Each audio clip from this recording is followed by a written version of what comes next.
The Eagles got it done. If you back them, you're celebrating. Football season may be over, but the action never stops. Are you ready for some baseball? At SportsGrid, we're always in the game. We bring you 24/7 betting insights, expert picks, and real-time analysis. Next big play is already in motion. Are you ready? It's smarter to be on SportsGrid. Anyone that's been to a sporting event, the atmosphere before a game, I think Game Time Decisions has that same exact atmosphere. This is our arena.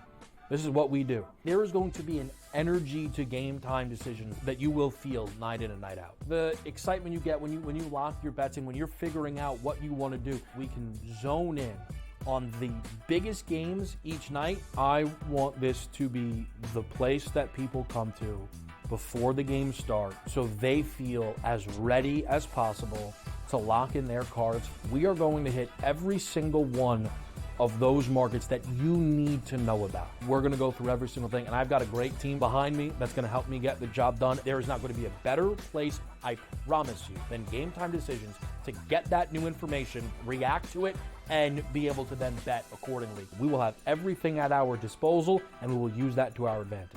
I'm Kevin Walsh. Tune into Game Time Decisions from 6 to 8 p.m. Eastern on SportsGrid. The two guys that can do it all. Too much electricity this morning. This is a good time. We're having a lot of fun. I had to do a triple take. Ka-ching! Why? Because of parity. I didn't mean to offend. Yeah, it's not going to happen. Load management is a dirty word. Let him rip. You know what?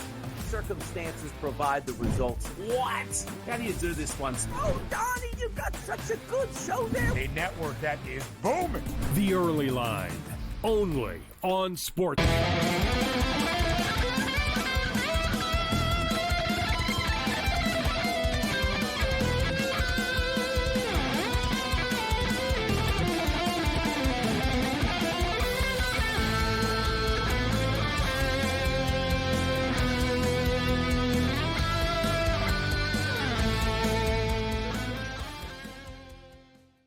Let's do this thing. This is SportsRage. I am Gabriel Morency, the pips, the players, the hustlers, the people, the bust them, and everybody else in between on the SportsGrid radio and television network. Sirius XM channel 159. We've got a bunch of games coming up that we're going to be laying it down on, but we've got games going on right now as we speak. Big game for the Oklahoma Sooners tonight. The Sooners are on the outside looking in as far as the bubble is concerned. The record isn't great. And they picked a bad time of the year to start losing games all the time. But tonight was an absolutely positively the package has to get to Pittsburgh overnight type of game for the Sooners. And they're getting it done as 5-point underdogs. There's under 4 minutes remaining right now. They're up by 9, 80-71 against the visiting Missouri Tigers. Total was 159.5. It's 173.5 in game right now. Marquette is getting it done against UConn. Marquette are up 37-33 at the half right now. Wisconsin and Minnesota. I like the over of this game. It was like 140.5 or so. It was 140.5. We bet it. And then it was lower scoring in the first half, and I forgot that I bet it. And I bet it again, over 134.5. In-game total the total is currently 139.5 right now. Wisconsin are up 50-48. We got a close one going on there. But let's get down to business. What do we got going off the board now? We always just go in chronological order, and it's a busy night. The basketball games are coming up in a couple of minutes or a little bit later on. NHL hockey, though, we got a game that we're dropping a puck here in a couple of minutes. The Toronto Maple Leafs and the Vegas Golden Knights. It's a good hockey game.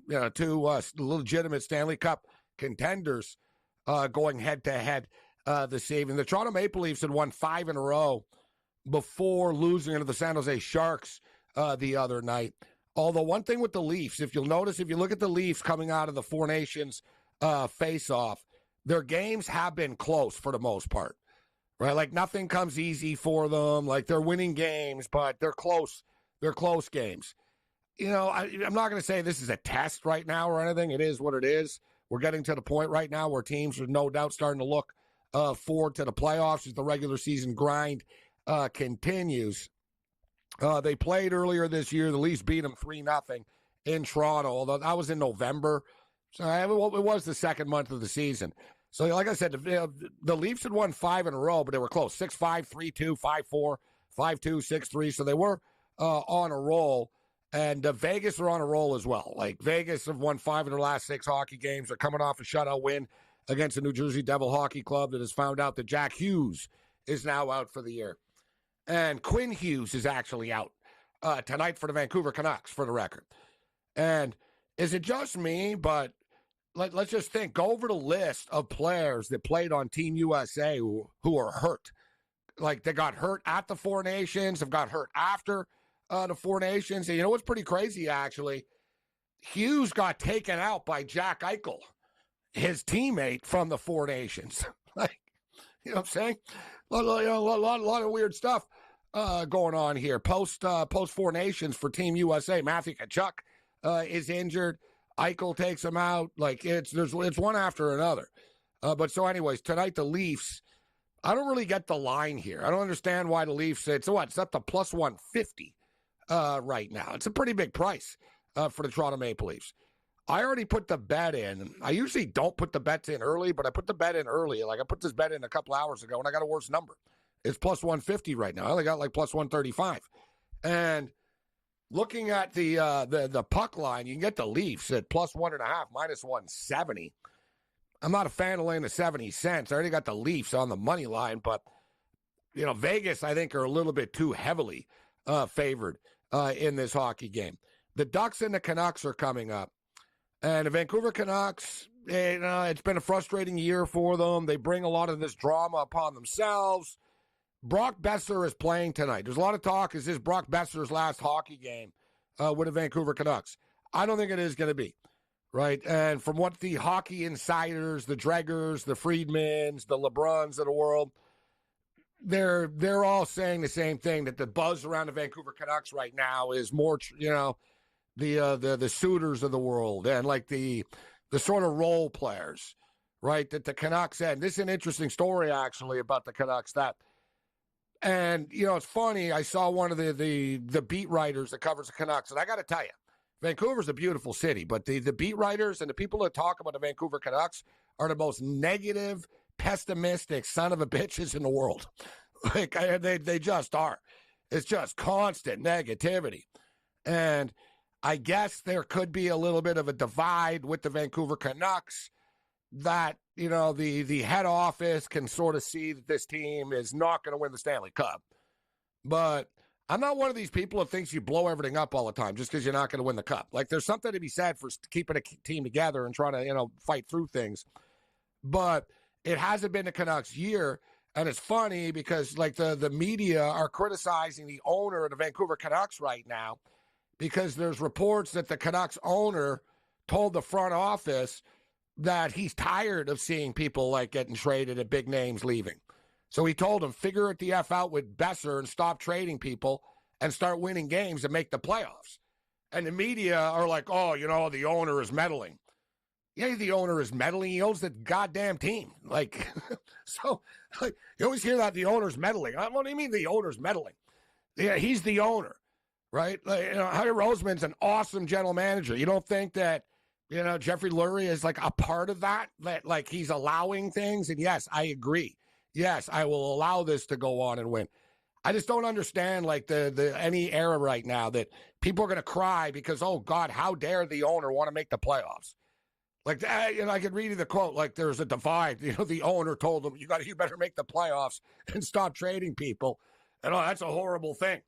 I don't know where I come from. If I was the owner, too, I'd be tired of it. Oh, to rebuild. Let's get a bunch of draft picks that won't pan out and won't matter in a couple of years. Screw it. Look at the Tampa Bay Lightning. They just traded a bunch of first-round picks. Why? Because they know we're going to be good, and who cares about the 28th pick in the NHL draft? We care about winning a Stanley Cup now, right? Like, these people, like the constant building. You see it in modern sport. So, nevertheless, I think Besser's going to score tonight. I don't play, I'm like the Dos Equis guy. I don't do it often. I don't do it all the time. I'm not a constant goal scorer prop type of guy.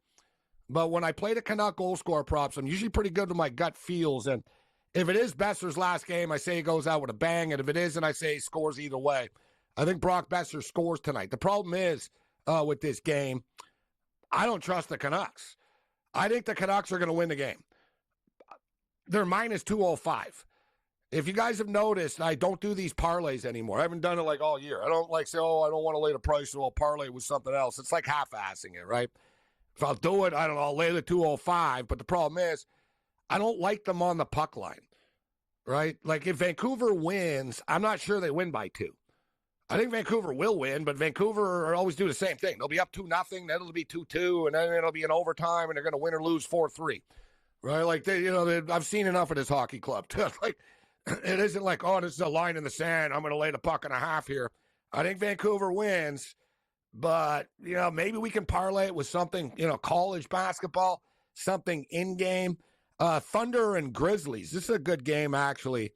I think this could be an example here. I think Oklahoma City are going to win. I don't really want to lay the 7.5 here. They're minus 245 on the money line. We could potentially parlay this. We're going to hit some golf. Brady Cannon steps up and in. The Raging Redhead, Cam Stewart, Paul Bovey, Babano Betts, bring it.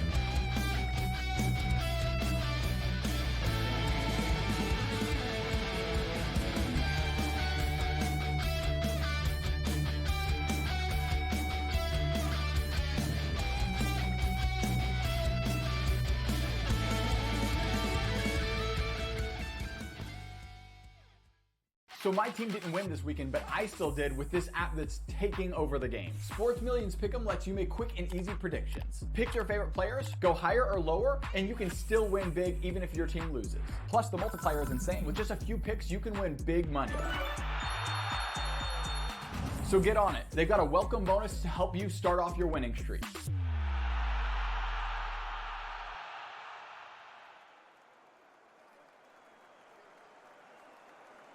Anyone that's been to a sporting event, the atmosphere before a game, I think Game Time Decisions has that same exact atmosphere. This is our arena. This is what we do. There is going to be an energy to Game Time Decisions that you will feel night in and night out. The excitement you get when you lock your bets in, when you're figuring out what you want to do, we can zone in on the biggest games each night. I want this to be the place that people come to before the games start so they feel as ready as possible to lock in their cards. We are going to hit every single one of those markets that you need to know about. We're going to go through every single thing, and I've got a great team behind me that's going to help me get the job done. There is not going to be a better place, I promise you, than Game Time Decisions to get that new information, react to it, and be able to then bet accordingly. We will have everything at our disposal, and we will use that to our advantage. I'm Kevin Walsh. Tune into Game Time Decisions from 6 to 8 p.m. Eastern on SportsGrid.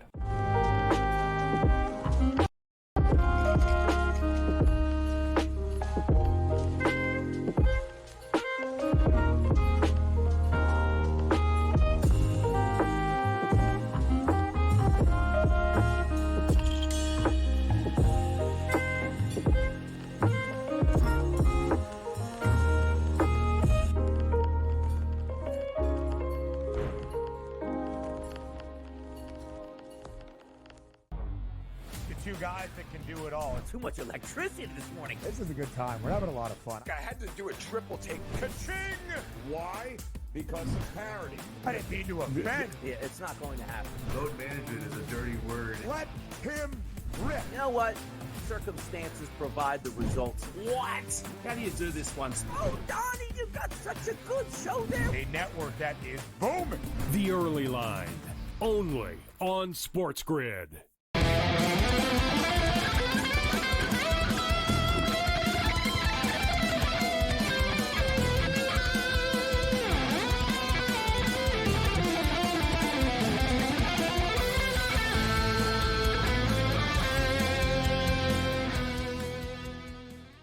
Let's roll. This is Sports Rage. I am Morency.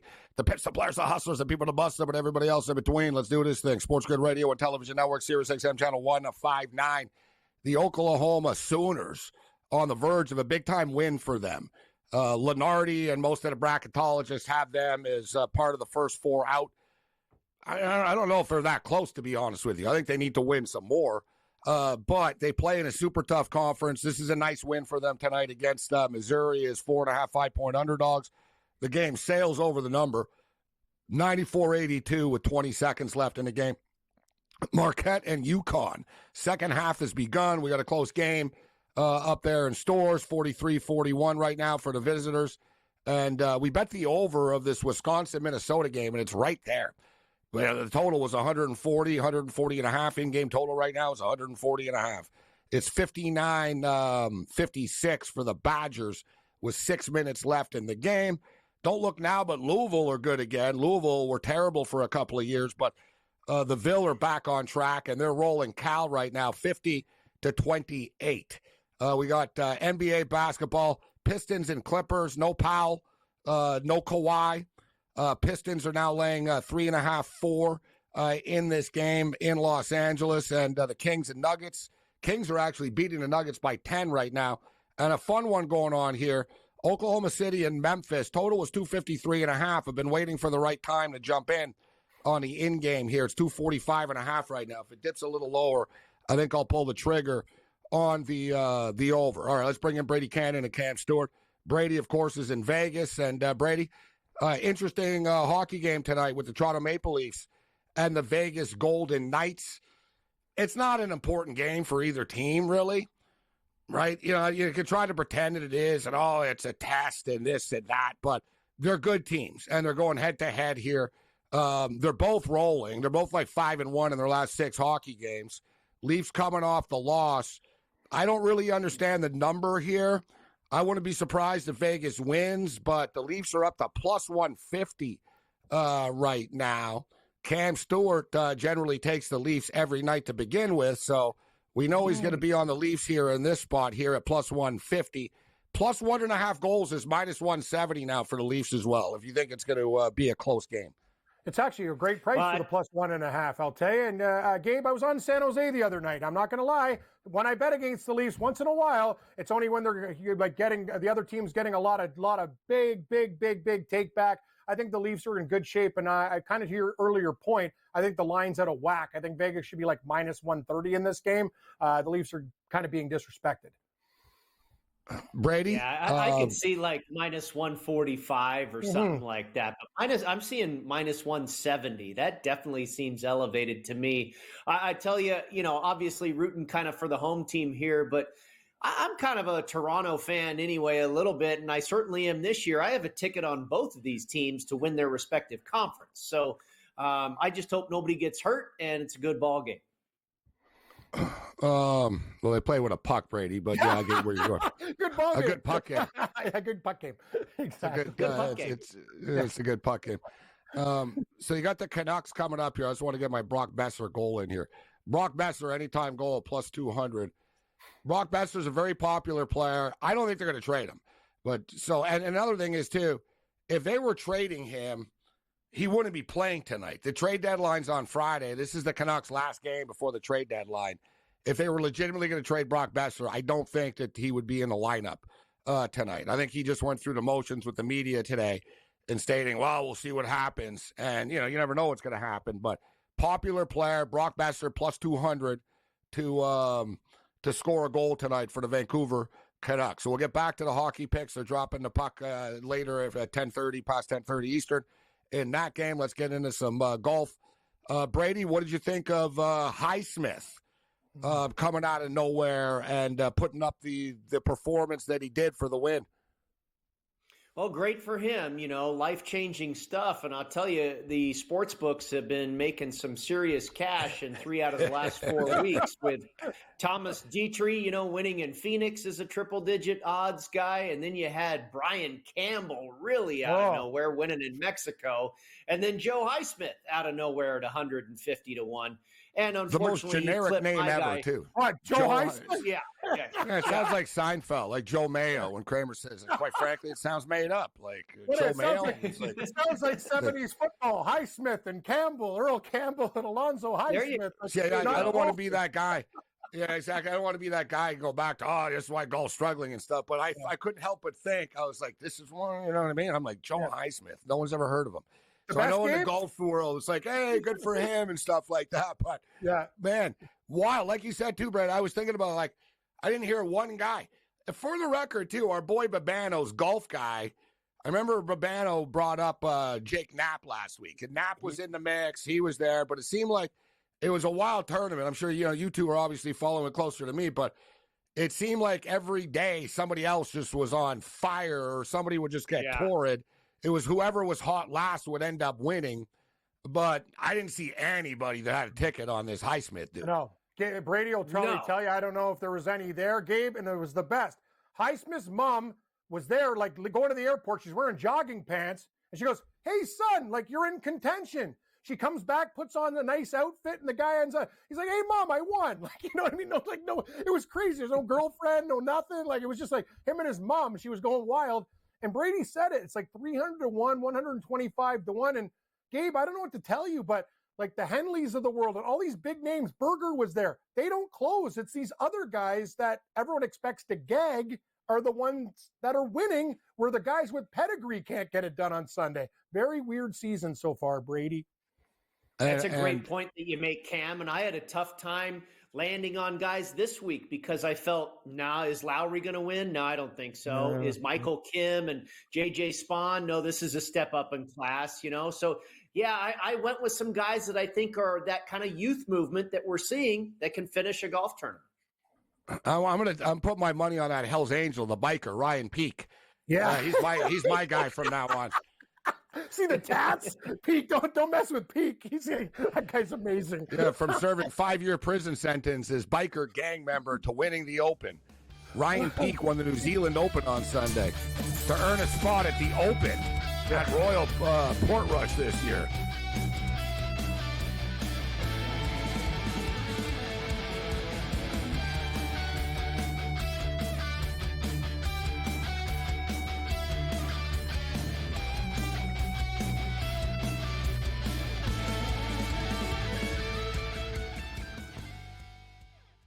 The Eagles got it done. If you back them, you're celebrating. Football season may be over, but the action never stops. Are you ready for some baseball? At SportsGrid, we're always in the game. We bring you 24/7 betting insights, expert picks, and real-time analysis. Next big play is already in motion. Are you ready? It's smarter to be on SportsGrid. Anyone that's been to a sporting event, the atmosphere before a game, I think Game Time Decisions has that same exact atmosphere. This is our arena. This is what we do. There is going to be an energy to Game Time Decisions that you will feel night in and night out. The excitement you get when you lock your bets in, when you're figuring out what you want to do, we can zone in on the biggest games each night. I want this to be the place that people come to before the games start so they feel as ready as possible to lock in their cards. We are going to hit every single one of those markets that you need to know about. We're going to go through every single thing, and I've got a great team behind me that's going to help me get the job done. There is not going to be a better place, I promise you, than Game Time Decisions to get that new information, react to it, and be able to then bet accordingly. We will have everything at our disposal, and we will use that to our advantage. I'm Kevin Walsh. Tune into Game Time Decisions from 6 to 8 p.m. Eastern on SportsGrid. Is that kind of helpful when it comes to preparing for a major? Is that you're just like 1 foot in front of you at this point? Ideally come to a place here at Bay Hill where I've had good success in the past. I've only played it the last 21, 2, 3, and 4. But I've played it well, and I really liked it that we're heading there with where I'm at right now. I think it's going to tell me a lot. The Smiley Show, only on SportsGrid.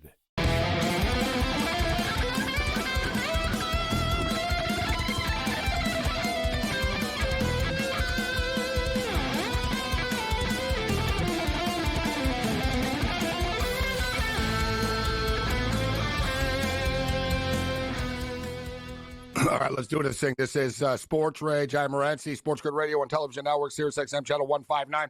The Leafs and the Knights have dropped the puck right now, so we're a minute in. Let's get a couple of quick picks, and we'll get back to the golf. Ducks and Canucks. What's your pick, Cam, for the Ducks and the Canuck game? I kind of like the Ducks. I know you're going to cut my mic. They've been hot. They beat the Oilers, but Vancouver is desperate. Ducks plus 1.5, minus 140, over 5.5 is my pick in that game. This is I think the Canucks win this game, guys, but it's not a great spot for them. You got the trade deadline coming up. There's like 3 dudes on the team that could get traded. They're not trading any really big names, but they do have guys on the block. They're going to shuffle the deck a little bit here. They don't have Quinn Hughes. It's pretty crazy. When Quinn Hughes plays, the Vancouver Canucks average 2.9 goals a game. When he doesn't play, they average 1.9 goals a game. It's pretty insane. He's worth like a goal a game, which is like, that's massive in hockey, obviously. Would have been a big difference if the U.S. had him, I tell you, in the 4 Nations. But so it's not the ideal spot, but I get the feeling the Canucks win.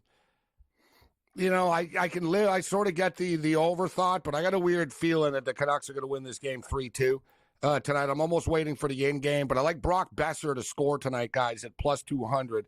Then you get the Kings and the Blues coming up as well. What's your pick for the Kings and Blues? I'm going to take a shot with the Blues despite the Kings' wicked home record. I just like the way St. Louis is playing lately, Gabe. I actually like over in this game as well. I know people are thinking the Kings can score and the Blues can score. Over 5.5 and give me the dog plus 140. All right, I'll disagree with you on this one. I'm going to go with the LA Kings coming into this game on a 4-game losing streak, which is kind of rare for the Kings. The post 4 Nations faceoff hasn't been good for them. They won the first 2 games out of the gate. They've lost 4 straight, and they're not kind of even being close. They lost 3-2 in overtime to the Vancouver Canucks in L.A. They go to Dallas, they lose 6-2. They go to St. Louis, they lose 4-1. They go to Chicago, they lose 5-1. They're coming off a 5-1 loss to like the worst team in the National Hockey League and the Blackhawks, along with the Sharks, whatever. I guess the Blackhawks are right there. I think you're going to be in a bad mood here tonight. 19-3-3 on home ice, and I like St. Louis. I like what they were doing. These guys really got a bump out of the 4 Nations with Jordan Binnington. They are coming off a loss against Dallas, but they were on a 4-game win streak before that. This will be a close game as well. I think the Kings survive, win, does it go to overtime? Maybe. I got the Kings at minus 150 earlier in the day. I see it's up to minus 165 right now. And quickly, a couple of soccer games going off the board here. Brady, we do it all here. You got the CONCACAF Champions League action. The Seattle Sounders are hosting Cruz Azul in Seattle. I saw the pregame report on local Seattle news a couple hours ago, and shocking. It looked rainy and cold in Seattle. I don't think like the team Mexico, like the Cruz Azul, are going to be super excited about this. And they weren't. So much so that 6 players didn't make the trip. It was like a 7-hour flight for them. They have League Mexican games, League MX games in a couple of days. And the coach basically conceded almost and said, listen, we got a game. We got Mexican League. We can't send everybody everywhere all the time. And Sergio Ramos, who's a big star from Spain, he's on Cruz Azul. He didn't make the trip. And they got other guys that are suspended, and they got other guys that are injured. This is a perfect spot for the Seattle Sounders tonight. I got the Sounders at plus 110 a couple hours ago. It's minus 105 right now. I like the Sounders to get it done, guys, and I like the under 2.5 minus 150. And finally, in closing, we got the Vancouver Whitecaps. Listen, the Whitecaps are on fire. They're 2-0 in MLS play for only the 3rd time in franchise history. They won the CONCACAF Champions League aggregate last week to advance to the group of 16 here tonight. They have their starting lineup in place with the exception of Brian White, who's not playing. But Brian White didn't play in the CONCACAF game last week, and they won the game. Listen, Monterrey are a really, really freaking good team. Like, Monterrey are generally one of the better teams in the Mexican League. They spend a lot of money, but they're only at 9th place this year. They're struggling, and they too are shorthanded. They don't have they're a shorthanded team. So this is a spot for the Whitecaps. That's why the Whitecaps are actually favored. One thing I know, though, about Monterrey, and I was reading everything today, Monterrey are dominant with ball possession. They always have the ball. So it's going to be tough for the Whitecaps a little bit. But with that being stated, give me the under 2.5 at plus 110 in this game. I think it's going to be tough for Vancouver to score. I think Monterrey will have the ball, but Vancouver will find a way to win the game.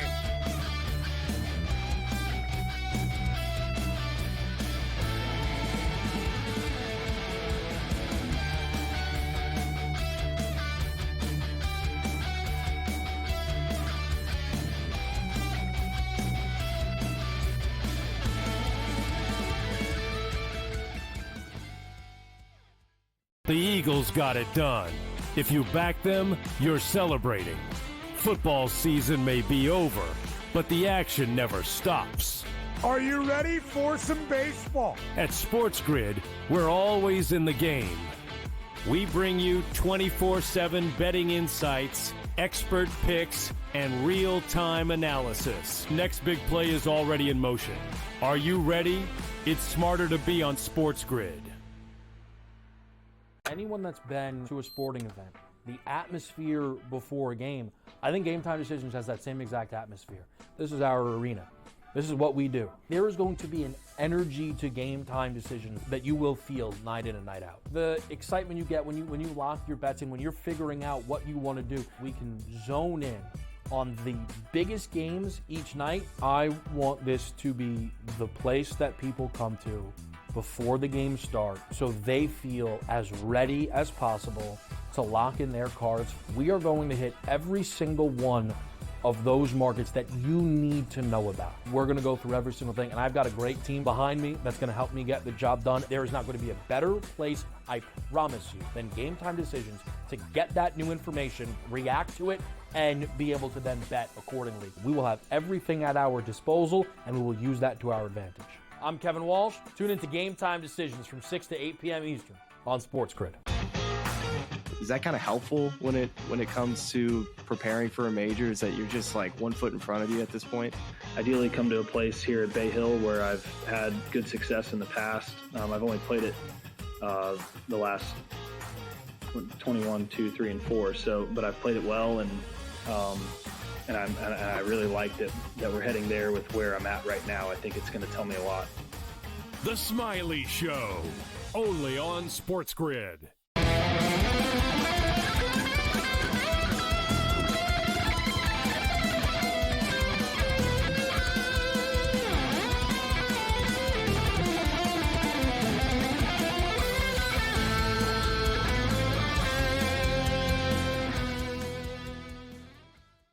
This is Sports Rage. I am Morency. All right, let's get to some golf.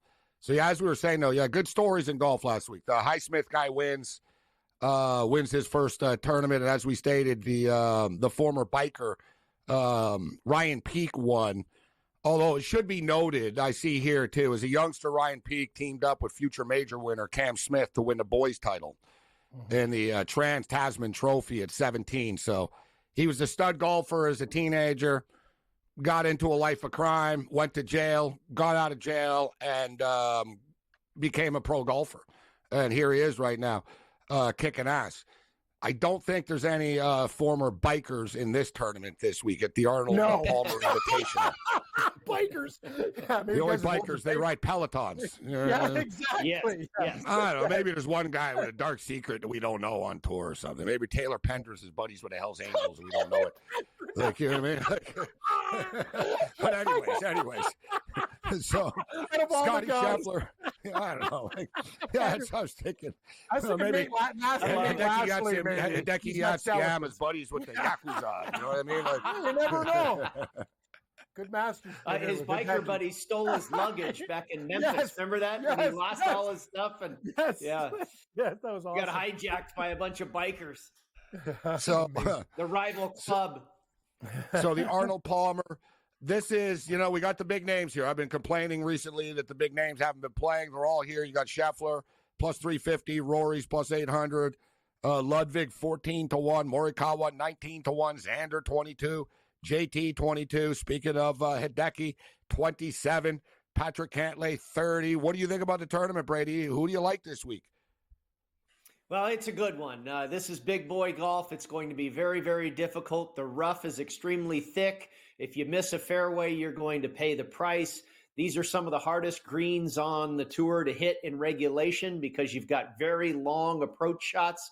200 yards or better is the approach shot that is most common here when you include the par 3 holes. You've got that rough to deal with. So, I really kind of focused on work off the tee. I wanted guys that could hit it big and, hit the long irons well and hope to make some putts over the weekend. I started with Justin Thomas. I didn't go to Scotty or Rory. I don't think Xander, coming off of injury, is going to be ready to compete, at a championship level just yet.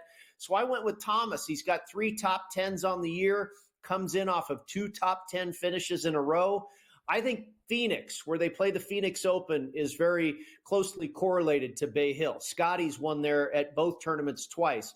Justin Thomas has an incredible resume in Phoenix, and he's done progressively better here at Bay Hill each time, 49th, 21st, and 12th last year. So I think he could be ready. Then I went to Maverick McNeely, who also has 3 top 10 finishes on the year, comes off of 2 in a row, including a runner-up when he just got clipped at the end by Ludwig Oberg at Torrey Pines. That proved that he can compete against a signature status field, this elite competition that he'll be up against again at a very tough golf course like Torrey Pines is. So I like that he's had a couple weeks to think about that, coming up just short. I think he's ready to go again.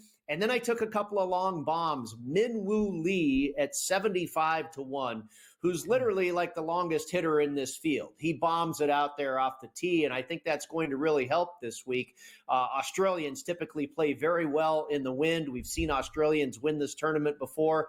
And then finally, I went with a guy at nearly triple digits, 95-1. He's been great at this tournament before. He's been great in Phoenix before. He's won a major championship before, but he's been off the boil for a little over a year now, and that's Matt Fitzpatrick. But I figured, gosh, getting a guy with this much talent and this much experience and this much history at this type of golf course at nearly 100-1, I had to give him a shot. Brady Cannon in the house with us. Head-to-head matchups, top 10s, Brady. What kind of props are you playing this week? I didn't, Cam, I can ask your opinion, what you think here. I didn't land on any of these. I nearly went with Nick Dunlap at plus 115 over Jacob Bridgman. Nearly went with Cam Davis plus 120 over Christian Bezuidenhout. And this one, I haven't seen if the price has changed, but I probably should have jumped on it. Justin Thomas minus 105 over Xander Schauffele. I don't think Schauffele is going to be, I don't know if he thinks himself that he's ready to win a golf tournament. We haven't seen him since Kapalua, since Maui. He's had an injured rib. I know he's ready to go again, but I don't know if he's ready to win again. As far as the finish position, Gabe, I played all 4 of those guys, Thomas, McNeely, Min-Woo Lee, and Fitzpatrick. Played them all for a top 20 finish as well. What about Sepp Straka as a long shot, Brady, for like a potential like top 20 type of finish? I love Straka as a sneaky good player. He hits it extremely straight. He's not all that long off the tee. And I think if you don't have enough distance in the bag this week, it could hurt you. And he doesn't have good history here. He hasn't done well here in the past. Now, he's a very good player. He's got a win already this year, but I don't think he's the perfect fit for this golf course. Probably better last week where he had won the Cognizant last week on a shorter golf course. This one, you get this type of length. I think it may be a little bit more than trying to bite off more than he can chew. Cam, what do you got? Who are you taking this week? Well, I'll give you more, Gabe, with Babano. But, Brady and I have the same long shot, Matt Fitzpatrick. But let's start with Patrick Cantlay at 25-1. He checks all my boxes this week. It was between him or Thomas. A lot of guys I respect are on Thomas. I like Cantlay. It's just about hitting some putts. Hideki Matsuyama, Gabe, the most disrespected player on tour. He likes it. Georgia, Florida, it doesn't matter. Hideki, 28-1. Shane Lowry, Brady brings up good points. Is this guy going to drive me nuts on Sunday with a lead and give it away? He's always close, but I got to take him at that price. I know Carver got him at 50. I got him at 38. Ben Griffin, a guy that's trending in the right direction, top 5s and 10s all over the board. To Brady's point, Matthew Fitzpatrick at this price is insane to me. The guy's a U.S. Open champion. And what do you play on this course? Pars are good. Matt Fitzpatrick is a perfect player for this. And I love Aaron Rye, same type of game. I don't know if he's long enough, but at 95-1, he fits my card. Gabe, you wouldn't believe the prices. I got guys like Brian Harmon at 120-1 because Scheffler's back. In another tournament, he'd be like 60. So those are the guys. I have Aberg and Thomas for a top 10. And Gabe, to your point about Straka, I have him top 20 plus 130. What do you think, Brady, of Cam's picks? I really like the Aaron Rye pick. I'm never going to argue with Hideki Matsuyama. Patrick Cantlay, absolutely a class player. And he's done, very well at Phoenix. Again, I mentioned one of my correlated courses, but he typically hasn't done as well on the Florida courses, more of a West Coast guy. But absolutely Hideki, obviously we share Fitzpatrick in common. Aaron Rye's a really good player, and Cam's right. He's not really long off the tee, but he's deadly accurate, tremendous ball striker. He showed up a couple weeks ago in Mexico on a long golf course, so it's not saying he can't compete on a longer golf course like this at Bay Hill. Brady Cannon in the house with us. The national anthems are being played right now in Vancouver, and it's a boo fest. Once again, like it's like over the top. Brady, we were talking about this last night. Should they play the national anthems at pro sports events, or should it only be at like international events? I think it's a great tradition. I mean, I think you see athletes. I know as a fan when I attend these games, it's like that one final moment before we go into battle and we're going to play this game that we kind of have to sit back and realize, hey, let's be thankful for our freedom, what we have. And it's just a moment to kind of reflect for a second before we turn ourselves back on again and we go compete. I think it's great. Brady says, keep the anthems and keep it as it is. Yeah, it's getting ugly in the NHL. Now they're passing around a giant-ass Canadian flag around the arena here. It is getting ugly.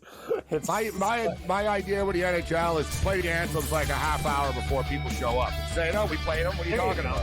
We already did it. Yeah.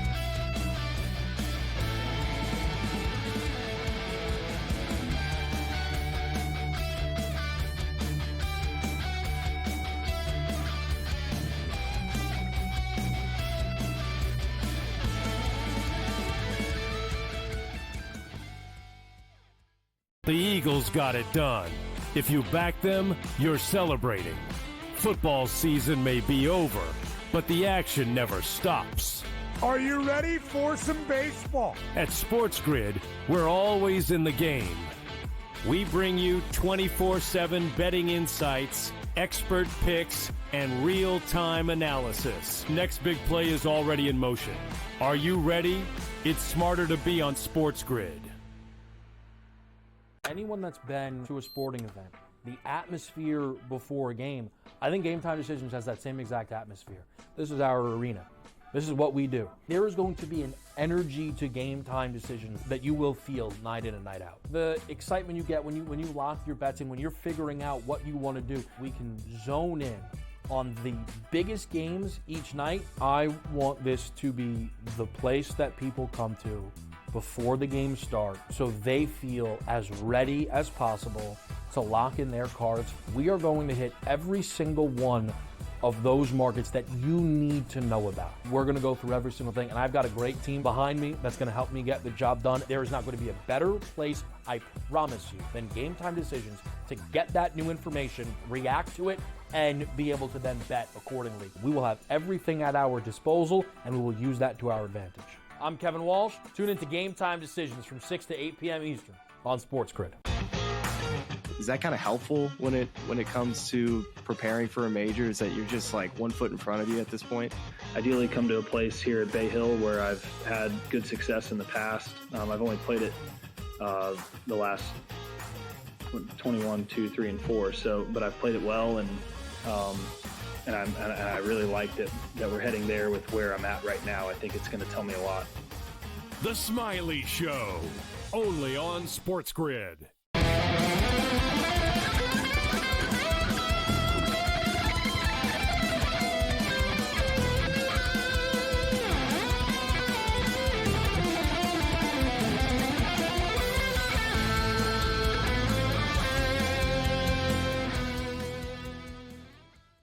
Let's roll. Let's do this thing. March Madness. It's, the tournament is called March Madness, but it's sort of around the corner. But we do have a lot of games going on. College basketball is fun right now. Some of the games don't really matter, in sports. Like I said, like the NHL game tonight. Yeah, it's a good game. It's Vegas and Toronto. It's a good game, but whatever. Both teams are going to the playoffs. Both teams just worried about winning the Stanley Cup, right? It's not like, oh, we better win, or we got this big losing streak, or everyone's going to get traded if we don't win tonight. The deadline's in, like, so every game is sort of different. The Canucks the Canucks look like a desperate team, like early here. For the record, they're wearing their black jerseys, which they have been better in for whatever reason. Like, I think they like them. And it is Native Night tonight. They had like an Indian tribe and natives on the ice and stuff. So the crowd is into it, and the Canucks are flying around. The Canucks, Connor Garland hit the crossbar on the first shift of the game. They've been buzzing around the net. So we're started in Vancouver. 1-0 in Vegas for Vegas right now.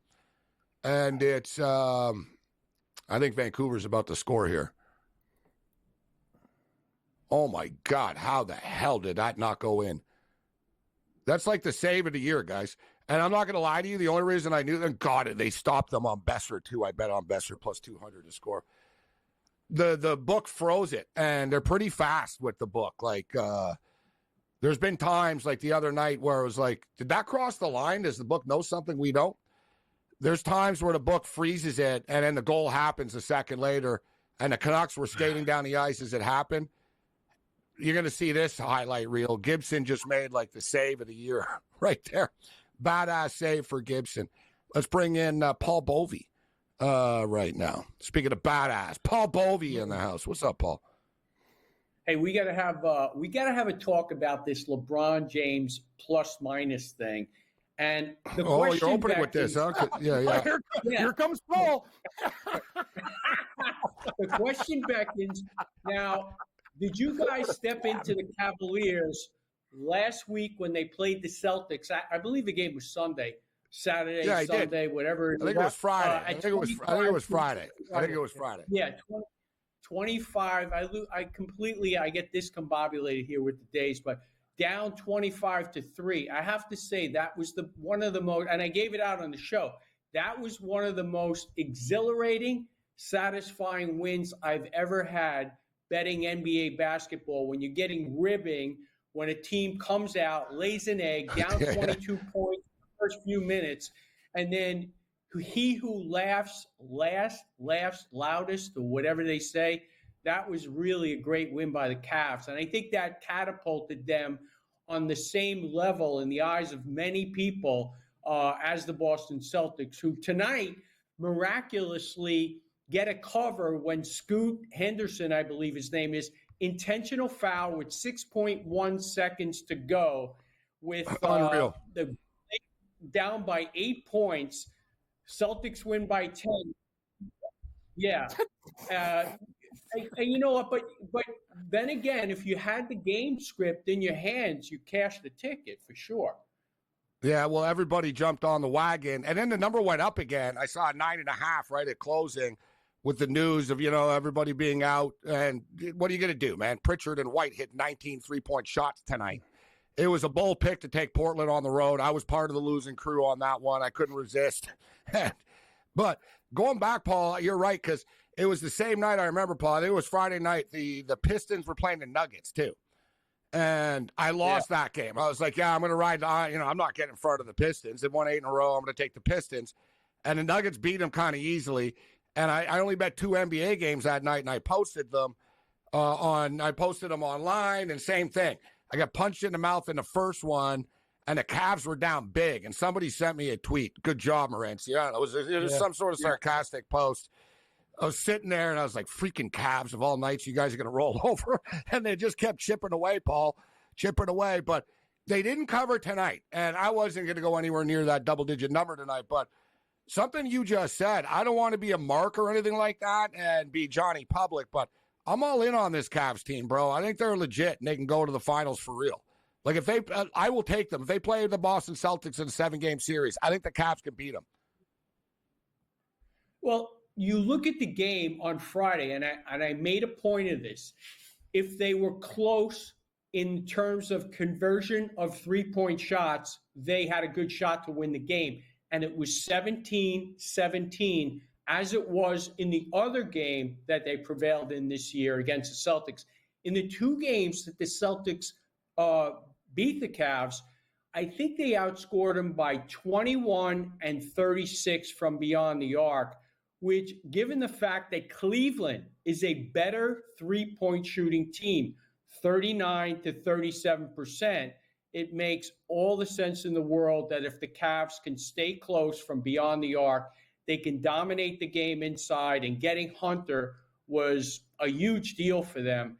And they are, in my opinion, the team to beat in the East. And I've had conversations with people who said before the game the Celtics would be 3-1 favorites, 2-1 favorites. No, I make the Celtics minus $1.40, given that the Cavaliers will have home court advantage should these two meet in the playoffs. The Oklahoma City Thunder and the Memphis Grizzlies, the game of the night tonight. A shorthanded Clippers team getting points, are up 13-8 early on the Pistons right now. Thunder up 61-55 at the break, Paul. It was a high total in this game. I stayed away. I've been waiting for a spot to jump in on. It's down to 236.5 now at the half. The Thunder are laying 8.5 at the break. They're up a 6 spot right now. And it really is just unbelievable what SGA has been doing for this basketball team and how he's just been carrying this team. Paul, any thoughts? Did you get in on this basketball game? What do you think about the score at the half here, 61-55? I didn't do anything on the game. I looked at it. In the prior two games, Oklahoma really dominated them, and it just wasn't close. So I couldn't make a case for the Grizzlies, who, in my opinion, have been underperforming relative to the talent that they have on the team. The only thing I played is the Kings team total over second half, 52.5, and I didn't even check the score since they tipped off second half. SGA was 17 at the half.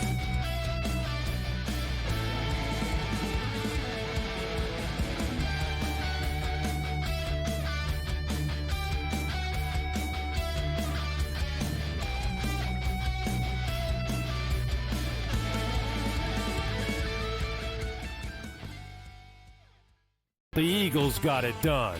If you back them, you're celebrating. Football season may be over, but the action never stops. Are you ready for some baseball? At SportsGrid, we're always in the game. We bring you 24/7 betting insights, expert picks, and real-time analysis. Next big play is already in motion. Are you ready? It's smarter to be on SportsGrid. Anyone that's been to a sporting event, the atmosphere before a game, I think Game Time Decisions has that same exact atmosphere. This is our arena. This is what we do. There is going to be an energy to Game Time Decisions that you will feel night in and night out. The excitement you get when you lock your bets in, when you're figuring out what you want to do, we can zone in on the biggest games each night. I want this to be the place that people come to before the game starts, so they feel as ready as possible to lock in their cards. We are going to hit every single one of those markets that you need to know about. We're going to go through every single thing, and I've got a great team behind me that's going to help me get the job done. There is not going to be a better place, I promise you, than Game Time Decisions to get that new information, react to it, and be able to then bet accordingly. We will have everything at our disposal, and we will use that to our advantage. I'm Kevin Walsh. Tune into Game Time Decisions from 6 to 8 p.m. Eastern on SportsGrid. Is that kind of helpful when it comes to preparing for a major? Is that you're just like 1 foot in front of you at this point? Ideally come to a place here at Bay Hill where I've had good success in the past. I've only played it the last 21, 2, 3, and 4. But I've played it well, and I really like that we're heading there with where I'm at right now. I think it's going to tell me a lot. The Smiley Show, only on SportsGrid.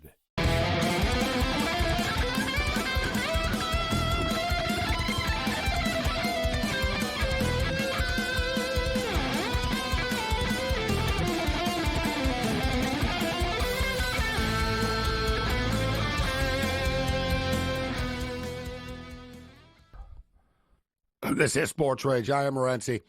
Paul Bovey in the house with us right now. It's 18-8 for the Clippers. Like I said, no Kawhi, no Norm Powell for the Clippers. It's the James Harden show. But the Clippers are pretty good when Harden just runs the show and he's on his own. He seems to like it, and he shows up. I was going to take a look at his props. I didn't get in on it. Thinking about getting in on the second half number of this Oklahoma-Memphis game. I might bet the over. Not really in love with it, though. And something Paul said, too. I get the feeling that Oklahoma City are just going to pull away. These guys have just been lighting teams up. College basketball update right now. UConn have come back. They're up 5 right now on Marquette. Under 3 minutes remaining. Other games of interesting note. Ole Miss lead Tennessee 63-61 with 6 minutes remaining right now. And Washington and USC just got started, guys. I don't really, you know what? It was 7.5 before tip-off. I didn't get in on it, but it's only 6.5 right now. I don't really understand this number. USC aren't making a tournament. Like, there's not even any sort of, we're going to do this and that. It's like, no, you're not. And they know they're not. It's a game between like 15 and 15 teams. Why is one of them a 7-point favorite? The USC Trojans have 0 home court advantage in college basketball. Give me the Washington Huskies plus the 6.5 in game right now. Paul, you going to dabble with March Madness around the corner? I know you're an NBA guy, but you do bet college football. What about college basketball? Oh, yeah. Look, there's a part of me that's an addict. I'm not going to sit there and watch continuous basketball. So you got a little degenerate weasel in you yourself there, Bobby. Bobby, you know, I've had a lot of success in these tournaments just sitting back because I don't dial into these teams during the year. I got too much going on, so I stick to the NBA after the NFL ends. So I sit back, watch these games, ebbs and flows, and I bet second halves or I bet live. And you don't really have to know what's going on up until that point because you can really get a sense of who's dominating, who's undervalued, what total is in play. So that's normally what I do. But I'm sure I'll look at a few teams in advance of the tournament and step in here and there, plus live. One thing we'll bring up, St. John's, Paul. There's a little bit of a buzz in New York City for the first time in a long time about St. John's. They're almost too trendy right now. And, I don't know how good. The Big East is okay, but I don't, you can run through the Big East. I compare it to some of these other conferences. We'll see when St. John's, how far they'll go. But they have Patino, which is a plus. Right? I mean, come March Madness, man, coaching matters. Like the preparation of the coaches and the experience of being there matters. Any thoughts on St. John's, Paul? You've been paying attention to what's been going on in New York at all? Well, I've been checking it out. I have a Bill Wennington jersey. I'm going to break it out of my storage. Good man. The most winningest St. John player ever. I was going to say Redmond, but it's not the Redmond, right? It's the Storm now. Like so, all kidding aside, you know why I know that, Paul, a lot. Bill Wennington's from Montreal. I know he's from Montreal. Like he's from an area that was the next neighborhood over type of deal for me as a kid, and it was kind of a big deal. It was like, oh, Bill, like he was literally like the only Canadian. Who else was a Canadian? Was in the NBA, like at the time. He was pretty good at St. John's. And I guess it's all like, if Bill Wennington guys landed on the Vancouver Grizzlies, we never would have heard of him after. He landed on the Chicago Bulls, right? And you know what I'm saying? But he was good enough to stay. It's because that's one thing, though, Paul. With Jordan. Like, Jordan ain't going to let you stay if he didn't think you were good enough. He kept up. The guy won 3 titles with them. And then Luke Longley came in and took his place after. They went from a Canadian white guy to an Australian white guy. It's true. But are you saying that Big Country is not a household name at this point? Yeah, he is because he ruined the franchise. Yeah, poor bastard. They blame him. It's not his fault. He is, Paul. It's a lot of people's fault. Yeah. Whenever people ask me, whatever they said, how come the Raptors were so successful and the Grizzlies weren't? It's like the Raptors took Vince Carter and you had Vince Carter on one team, and you had Big Country Reeves on the other. What do you think happened after? Abdur Sharif was good. Yep. Abdur-Rahim was a good player. But he was the first ever. Mike Bibby, the first ever, though, draft pick for the Toronto Raptors was David Stoudemire, Mighty Mouse, who won Rookie of the Year. He was really good. You know who did it? Isaiah Thomas.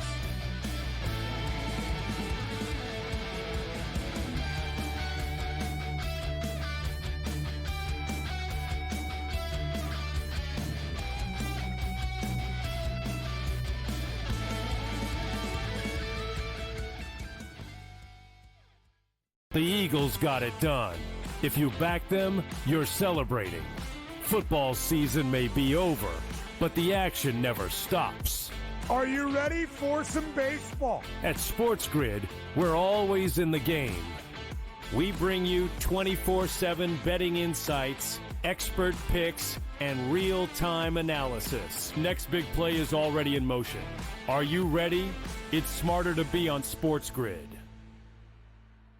Anyone that's been to a sporting event, the atmosphere before a game, I think Game Time Decisions has that same exact atmosphere. This is our arena.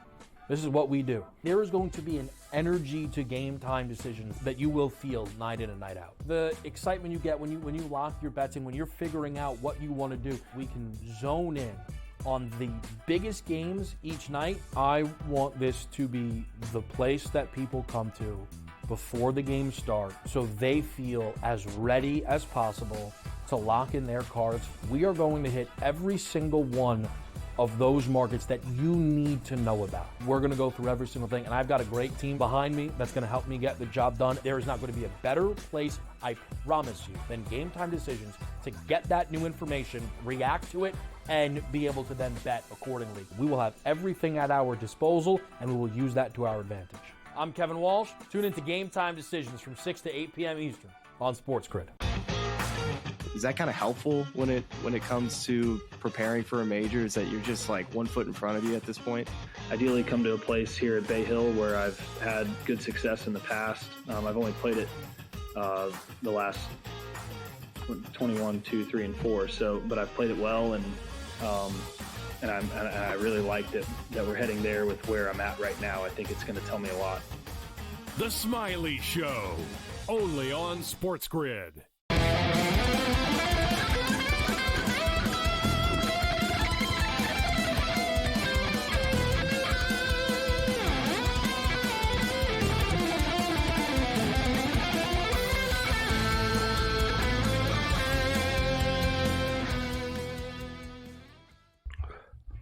This is SportsRage. I am Morency.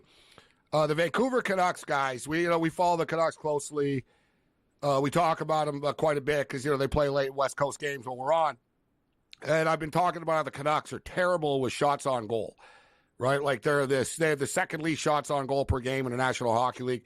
Last year it was kind of mirrored because they scored more above their expected goal rate. But this year it's more realistic. And but in this game tonight, guys, the Canucks have 13 shots on goal in the first 12 minutes of the game, and Anaheim have 2. Like, the Canucks are freaking dominating them, but the puck won't go in, which means, Anaheim are going to score any minute now because that's the way hockey works. So the Canucks and the Ducks are scoreless. 7.5 left in the first period. Canucks have outshot them 13-2. That's hockey. Leafs are down early here and pretty big right now. Pretty pathetic, embarrassing performance, actually. Representing the country of Canada in Las Vegas tonight. The Leafs are getting knocked out 3-0 for Vegas right now. Scoreless in St. Louis and L.A. at the Crypt. All right, Paul, I got to ask you something. We had Rob Pizzola on last night. We go way back with Rob. He's an instigator online on, Betting X, Gambling X, Twitter X, Sports Betting X, and whatever the hell the hashtags are. And I see you jump in and out. I know you like to stir the pot a little bit, Paul. But I can imagine how many times a day you resist that you type things and go, nah, I better not say that. That's That's I know you. So, but I saw you in the timeline the other day. By chance, I saw it, and it was Spanky saying all touts are frauds. And there's no tout is a winning. No tout is a winning bettor. They're all losers that live at home, basically, with their mothers, essentially. And right on cue, the Ducks just scored. I called it. Ducks score. 1-0 Ducks. That's hockey. Amazing. It is. 13-2 shots on goal. So I saw you, Paul, jump into the timeline there. And I was surprised, actually. It got a massive response, but I was surprised how people basically told Spanky, you're wrong. Like, there's a ton of very smart people that sell picks, but what was your take on that when you jumped in on that, Paul? So I was critical of him, and actually I was surprised because I didn't mince any words, and then I had 7 or 8 people like it, and people. I think there's quite a few people that don't want to alienate themselves to Spanky because he's an influential guy and he runs Bet Bash. So who wants to walk in and have the host throw darts at you? I don't care. I'm at the point in life where I just don't care. And you know what? I sent him a DM a while ago. I said, you want to track my totals? Go track my totals, and why don't you book them while you're at it? And I didn't get a response. And he told people to DM him. So I'm about to say that again, but I said, yeah, and you are right. I probably 50% of the things I write, I walk away, and then I just digest and I breathe. Serenity now, yes. And I just don't go forward. That's what happens. That's awesome, Gabe. Exactly. Paul, exactly. That's amazing. I was surprised. Yeah, I was surprised though that there was so much of a defense of, and on its basis, whatever, dude. Yeah, are there losers in the field? Yeah, like in the old days, it used to be the grease balls with TV commercials, and now whatever, you got kids and their videos and their little this and that and their streams and whatnot, but. To say, and I couldn't help but think of you and others as well. But I think, you're an example of, like, you're almost like an anti-tout. Like, I never see you. You don't really promote anything. Seems like you just do it, like, out of, I don't know. Like, you know what I mean? Yeah. And you know what? If I were a lawyer, I'd be anti-lawyer because lawyers and car dealers are the worst. But you have to look for the diamonds in the rough. I've used lawyers, and probably you've got 5% of them to 10, maybe, that's a stretch, are honorable. So you got to find the honorable ones. Look, I have 5 figures on one of the games tomorrow night. I sent you a couple tickets, and I went further. I had 5 figures on that Cavs game. I don't make enough money in touting to influence anything. I really don't care. I give out these plays, for free. So I think Spanky should just kind of pipe down, shut up, and do what he does and stay in his lane. There it is from Paul Bovey. I'm glad I asked Paul about it. Like I said, there's like a daily controversy online, but I saw that question and I couldn't help but think of like some smart people out there. And I also thought, Paul, and I brought it up last night to Bazzola, and I'm sure you'll attest to this, Paul. There's some handicappers out there that might, be on somebody's websites or sell picks and stuff, but they win in their personal life, but they're not very good marketers, right? And they're not forcing anything down anybody's throat. Would you agree with that? And I think you're an example of that. You're like a classic example of a person like that. Yeah, I had a site a long time ago, and I just found I didn't want to deal with the public. So then I went on Vegas Insider because I didn't want to have any interaction with customers. I just put my picks up on a timely basis and let the chips, fall where they may. And whoever gets it, and whoever doesn't. And I don't have to, and I feel bad when I lose. I want to go into my portal when I lose and see that nobody stepped in. But we don't even get paid per pick now on Vegas Insider. It's a flat rate, a couple $100 a month. So it doesn't mean anything. I do it for visibility and actually to help people because I really like to help people. Paul Bovey in the house with us. I'm glad I asked you about it. So, 1-0 Ducks. Vancouver outshot the Ducks 16-4. Okay. I really should have bet on Anaheim when I said, they're going to score after all this. And then they did like 30 seconds later. So what is it? They're out shooting them 16-4. The Leafs are out shooting Vegas 16-5. So we're 32-11, and we're down in the game 4-0 total. Welcome to hockey. The Leafs are killing them, and they're losing 3-0. Like it's life. Yeah, that's why it's tough to put a large amount on one hockey game. Mm-hmm. I can understand a series, maybe a future, etc., but hockey, it's a lot like soccer. Speaking of which, I got to check in with all those soccer picks that we got going on.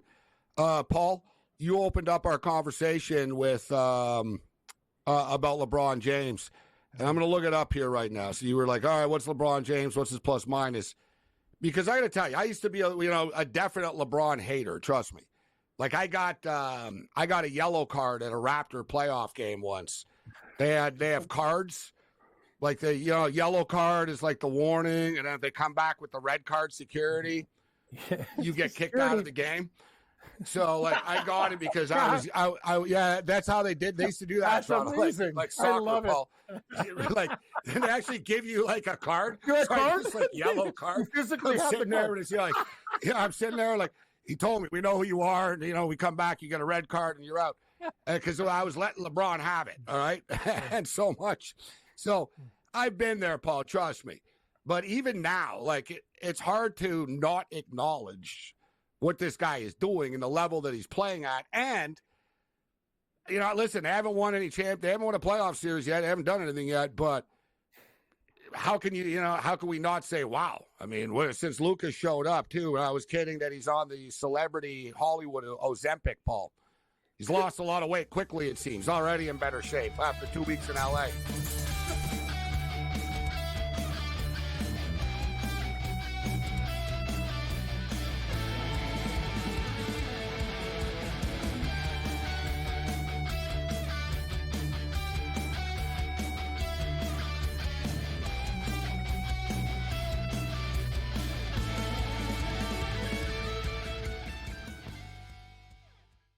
So my team didn't win this weekend, but I still did with this app that's taking over the game. Sports Millions Pick'em lets you make quick and easy predictions. Pick your favorite players, go higher or lower, and you can still win big even if your team loses. Plus, the multiplier is insane. With just a few picks, you can win big money. So get on it. They've got a welcome bonus to help you start off your winning streak.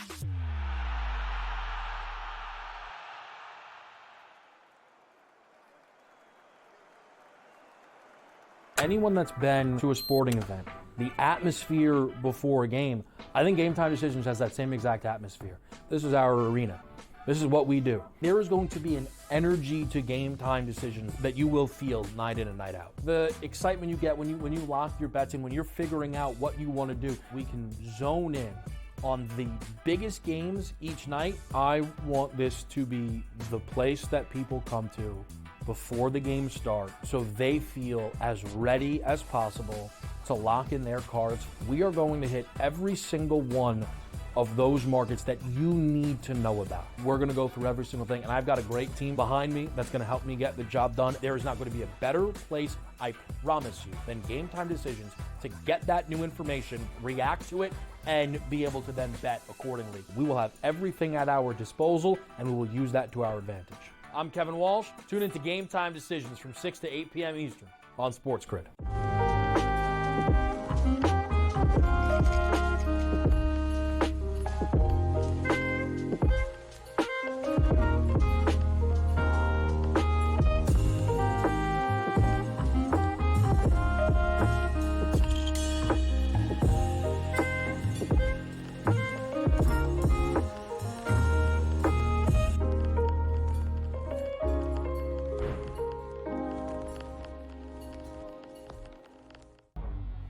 Two guys that can do it all. Too much electricity this morning. This is a good time. We're having a lot of fun. I had to do a triple take. Ka-ching! Why? Because of parity. I didn't mean to offend. Yeah, it's not going to happen. Load management is a dirty word. Let him rip. You know what? Circumstances provide the results. What? How do you do this one? Oh, Donnie, you got such a good show there. A network that is booming. The Early Line, only on SportsGrid.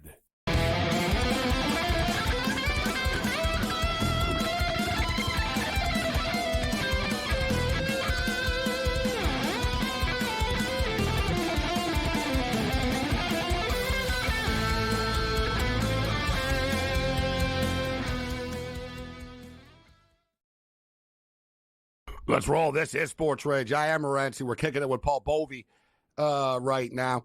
All right, Paul. So we're talking about LeBron James. And listen, I'm not going to say he's the best defensive player in the league, but the Lakers as a whole, one of the reasons why they're winning games is they do play defense. And hell, even Luka's playing defense right now. Like with Dallas, he'd do the fake defense. He'd put his hand up and you know what I mean? Like, I watched the sequence the other day, and it was early in the game, and I was like, wow, Luka like really didn't quit on the play. Like he kept with his man, he battled for a rebound, he fought for a couple of loose balls. Obviously, he's energized right now. And I was kidding about him looking thinner already, but the Mavericks called him fat and an alcoholic on the way out.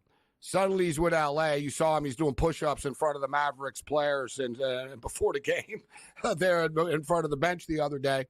But Lakers are winning, Paul, but you want to come in here and hate on LeBron James still, despite the fact that he's balling right now. You want to talk about his plus-minus.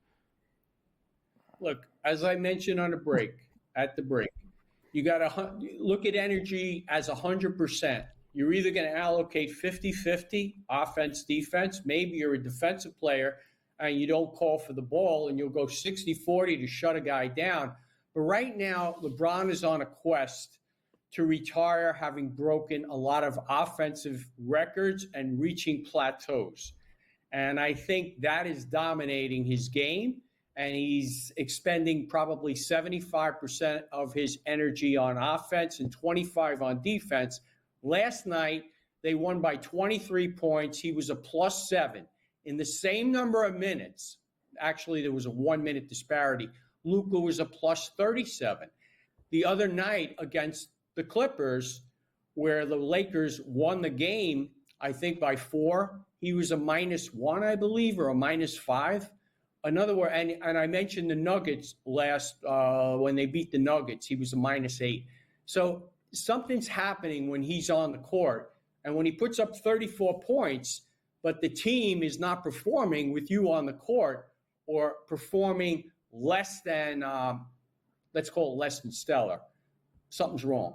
And that's my opinion on LeBron James. And I think the Lakers are ready for a fall. I think the defensive thing that the Lakers are suddenly have risen to the top, I don't think that's applicable here because in the last 3 games, opponents have made 93 out of 158 shots inside the arc. 87 of them are inside the paint. Last night, they blew out the Pelicans.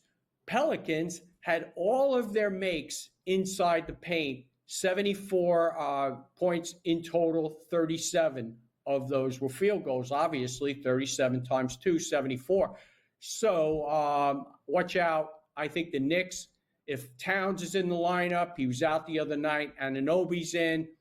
Anunoby went out last game after 17 minutes, and that's when the Lakers pulled away to, I think it was 137-123, and the guard saved the Lakers last game, Reeves, and one that got traded. I don't think they're going to be there tomorrow night, so look for the Knicks to prevail, break that winning streak.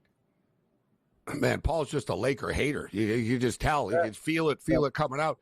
Let me just play devil's advocate, and not so much about LeBron's plus-minus, but I think if you look at a lot of players in the NBA, which not a lot of people do, Paul, I like your style, because plus-minus is a big hockey thing, right? What happened when you were on the ice? That's like the bottom line, and I like plus-minus as well. You can learn a lot from it. But as a whole, the Lakers on a 7-game win streak.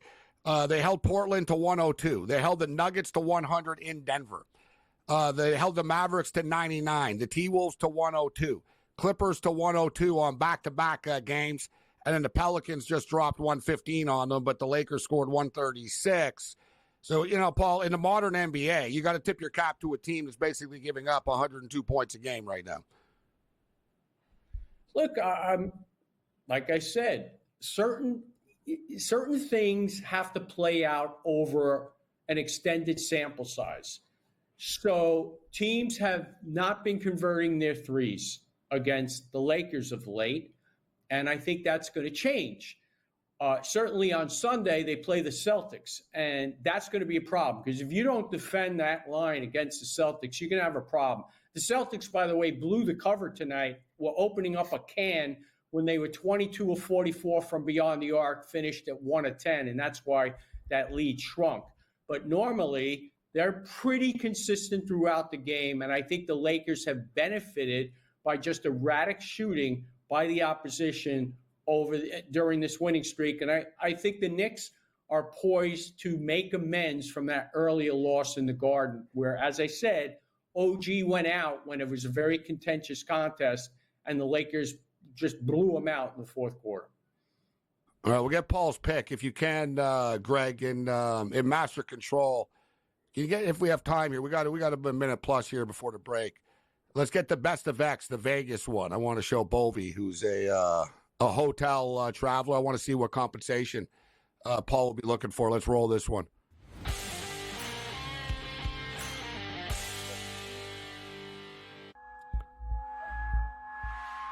This is Planet Hollywood in Las Vegas from 2 weeks ago. Here's a crane. Busting into our windows. It's gonna hit.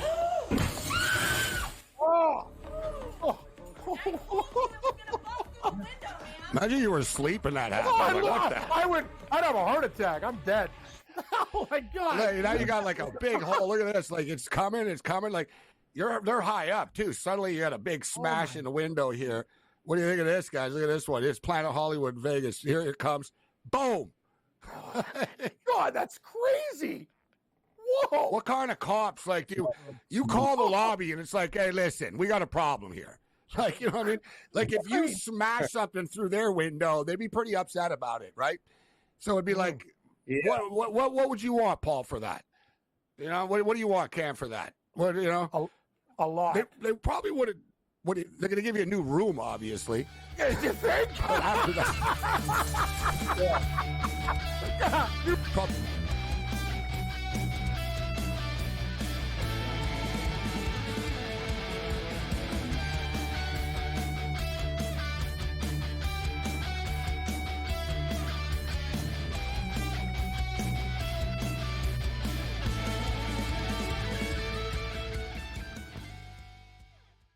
The Eagles got it done.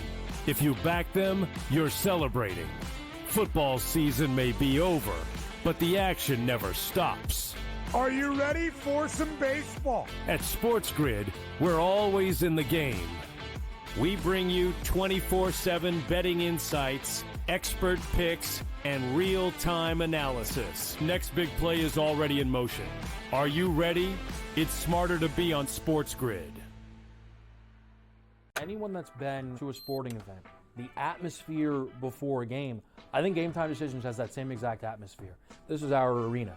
This is what we do. There is going to be an energy to Game Time Decisions that you will feel night in and night out. The excitement you get when you lock your bets in, when you're figuring out what you want to do, we can zone in on the biggest games each night. I want this to be the place that people come to before the games start so they feel as ready as possible to lock in their cards. We are going to hit every single one of those markets that you need to know about. We're going to go through every single thing, and I've got a great team behind me that's going to help me get the job done. There is not going to be a better place, I promise you, than Game Time Decisions to get that new information, react to it, and be able to then bet accordingly. We will have everything at our disposal, and we will use that to our advantage. I'm Kevin Walsh. Tune into Game Time Decisions from 6 to 8 p.m. Eastern on SportsGrid. Is that kind of helpful when it comes to preparing for a major? Is that you're just like 1 foot in front of you at this point?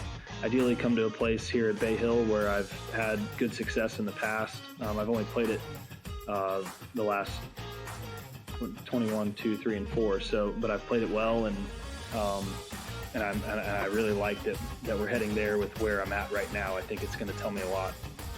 The Smiley Show, only on SportsGrid.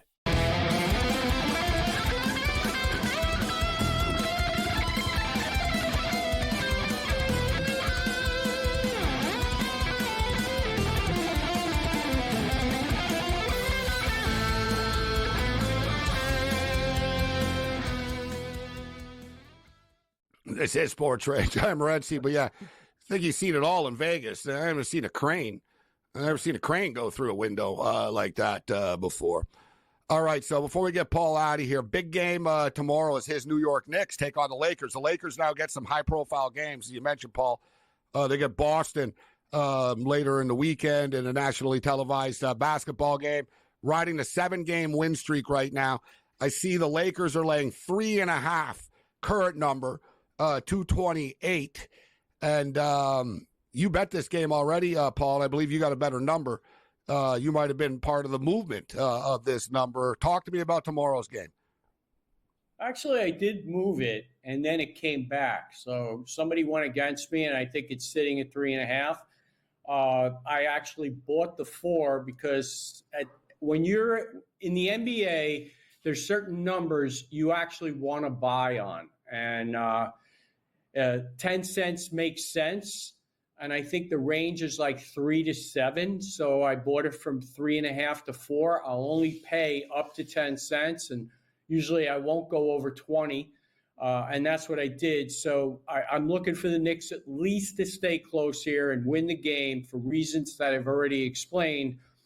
And again, you have situations in the NBA where injuries, lineups are always in a state of flux. And Anunoby's questionable. Towns didn't play against Golden State, and he's questionable. So those things have to be monitored, and I'm sure if Anunoby and Towns were out, that line would actually skyrocket, probably go to 6.5 to 7, and I'm hoping that doesn't happen. Just like yesterday, that Warrior game, I mean, I saw that number open, Knicks 4.5, and by the time it tipped off, the Knicks were favored by 1, and that had everything to do with injuries. So be aware of these lineups. They're announced firm within 30 minutes to the opening tip. It's a challenge in the association. Other games tomorrow on the board, the Bulls and the Magic. The Sixers get 14 in Boston, 223 Boston coming off there. So they're Boston are playing back-to-back home games. 223 is the total. Warriors lay 10 in Brooklyn, 224. Pacers and Hawks. This should be a track meet. Total's 246 and a half. Pacers lay 2.5 in the ATL. Rockets and Pels. Rockets lay 5. Rockets are one of these teams. You got to check their lineup every night. Total 228 and a half.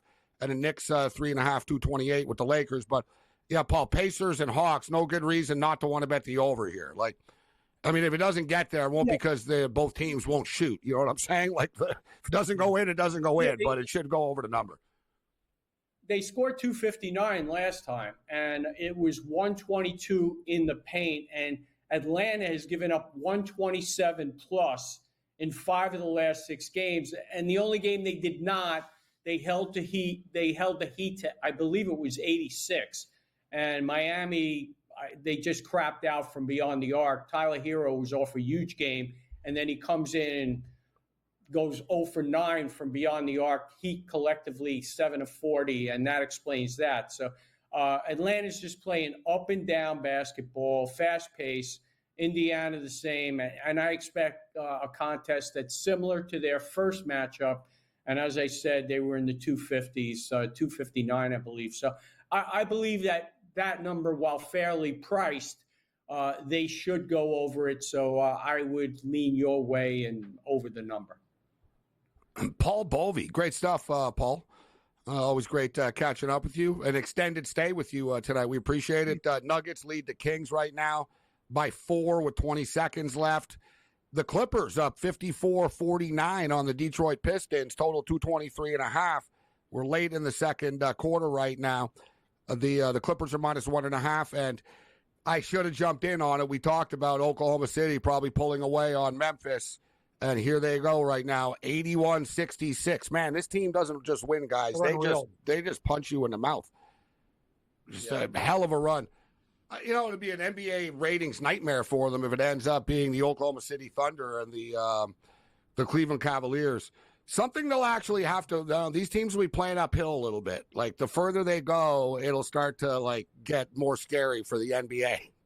Put it this way: would they rather have Luka Doncic and the Lakers? That's another thing when you're betting on the Lakers going into the playoffs, guys. You think they want the Lakers on TV? I would say they do. You know, for as long as they can possibly get them. So despite Paul Bovey's hatred, I'm on the Laker bandwagon right now. Go Lakers. Anyway, take care, guys. Later, Paul. See you, Paul.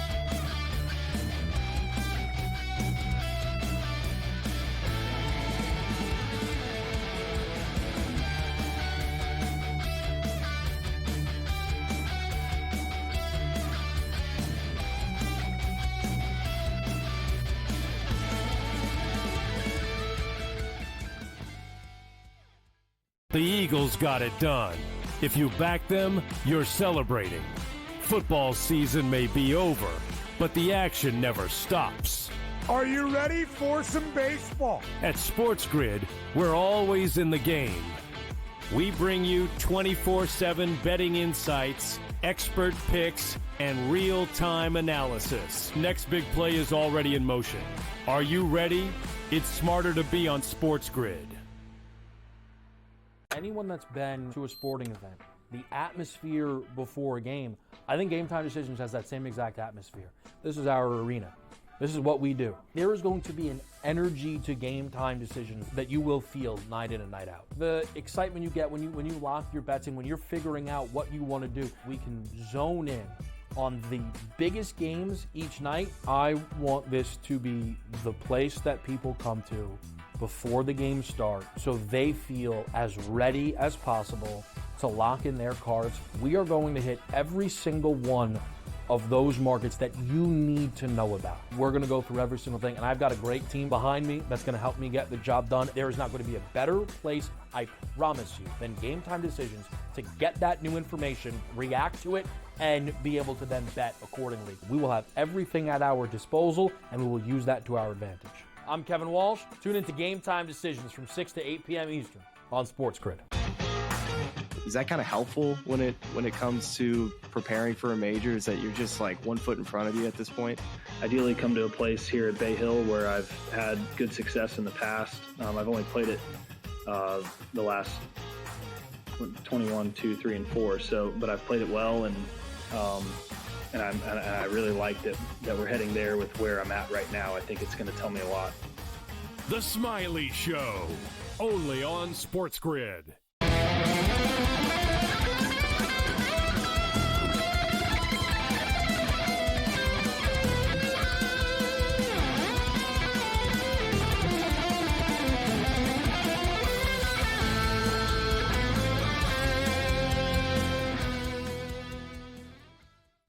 This is SportsRage. I am Morency, the pits, the players, the hustlers, the people, the bust them, and everybody else in between. I've said this a million times, and it is true. I don't think other leagues manipulate. I don't think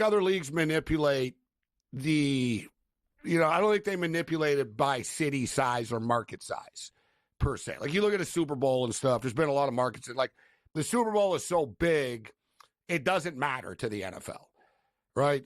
You know, okay, they might get 147 million viewers, and they might get 139 million or whatever. Like, it's not significant enough to them. The halftime show is more important, like, than who's in the freaking Super Bowl, right? Like, the Super Bowl sells itself. I don't think baseball either.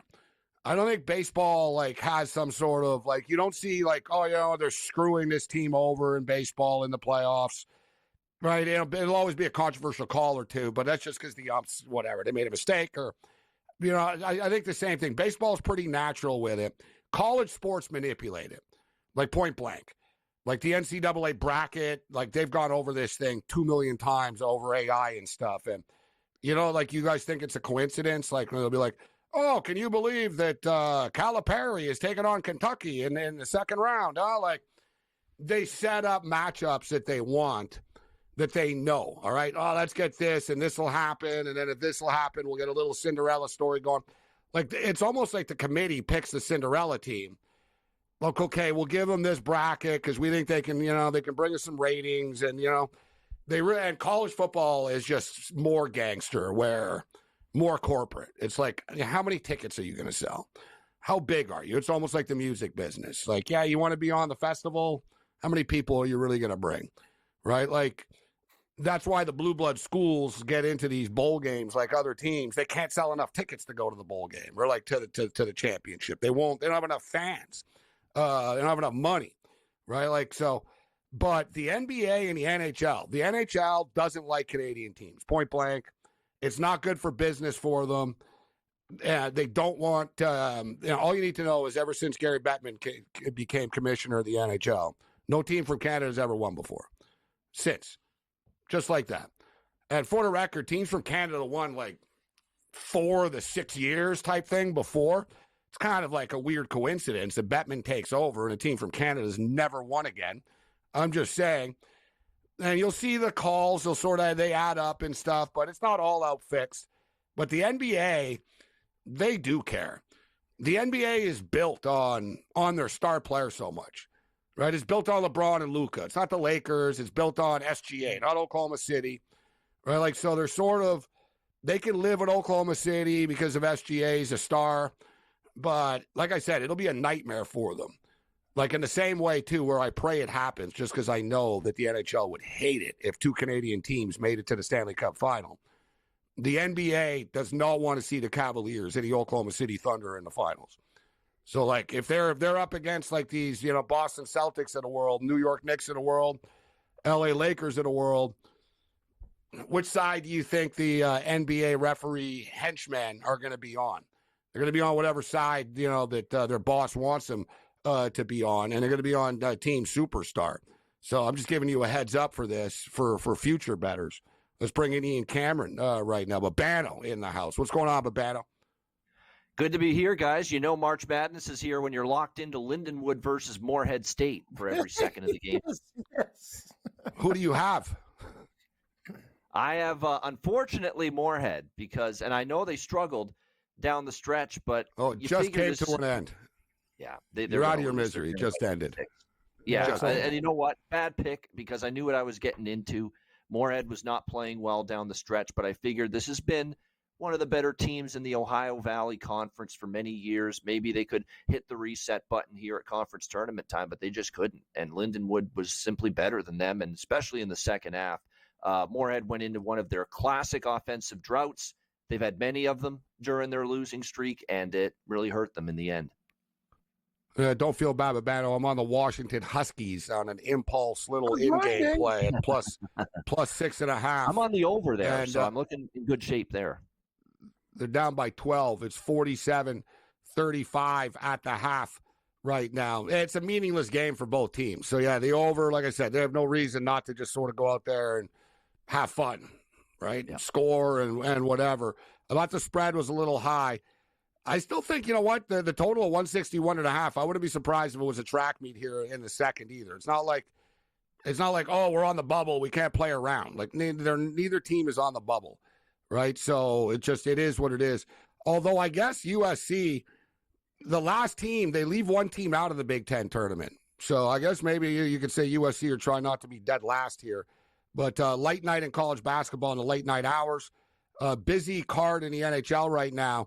We got 3 games going on. Not much of a game in Vegas. Vegas Golden Knights up 4-0.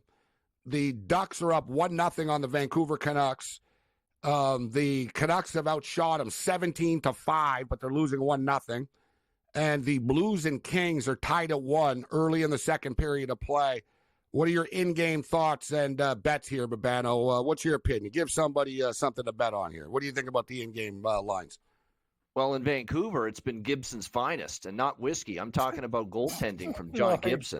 He's been absolutely spectacular so far. Remember, this is a guy that could get dealt before Friday's trade deadline. Anaheim's finally, I think, going to pull the trigger on moving him. So this is kind of like a showcase for him. But he made a spectacular, windmill save to keep the puck out in the first period. As far as live bets, look, Toronto, bad goaltending tonight from Woll kind of sunk them, even though they haven't played that badly. Vancouver here, I don't know if I want to wait to get a better price on Vancouver. We haven't gotten there yet, and as I say that, they've tied it. So there you go. It's a 1-1 game in Vancouver. So you waited too long for the better price on the power play. Exactly. Yes. They score on the 2-on-1. And who was it that banks this? I bet on Brock Besser to score tonight at plus 200. And as you stated, Babano, it wasn't Besser that just scored. Who is this? As you stated, Babano, it was Besser that got stopped by Gibson on that play earlier. It's DeBrusk with the goal. Jake DeBrusk, 1-1 right now. But it was Besser that got stopped by Gibson, and that might be the save of the year, Babano. Like, seriously. For sure. Like, tremendous. There was it was almost like 2 saves. It was like the original save, the puck bounces up, and then he scoops it up in the air, like backwards after that. That's as good as it gets. Hockey's weird like that, though. The Canucks open up the game. Connor Garland, hit the crossbar on the first shift of the game, right? In literally, the first seconds of the game, the Canucks got the puck, boom, off the crossbar. and then it couldn't score. I would expect Vancouver to score again here, guys, and eventually pull away in this game. Like they're dominating the Ducks. I'll give you a live one that I'm on. I'm actually on this bet pregame, but you can get it live. It's at over 2.5 minus 110 right now. St. Louis team total over 2.5 minus 110 live. The Blues have scored 3 goals or more in 7 straight games. Their offense is humming. You only need 3 to cash this. I think that's worth a look live. Blues team total over 2.5. It's a bet I've been winning with a handful of times lately.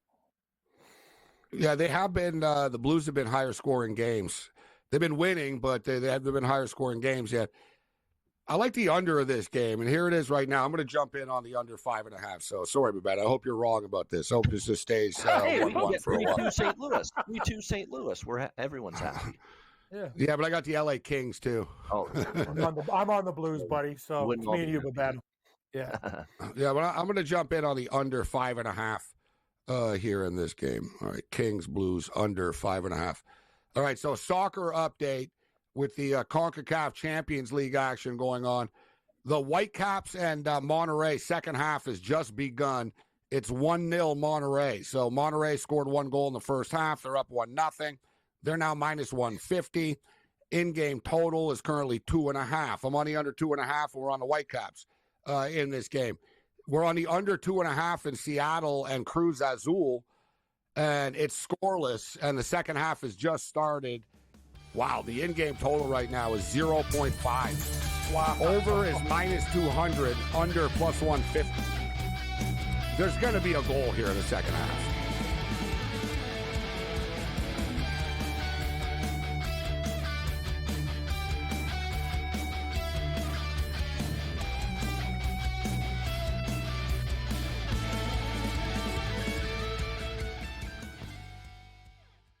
The Eagles got it done. If you back them, you're celebrating. Football season may be over, but the action never stops. Are you ready for some baseball? At SportsGrid, we're always in the game. We bring you 24/7 betting insights, expert picks, and real-time analysis. Next big play is already in motion. Are you ready? It's smarter to be on SportsGrid.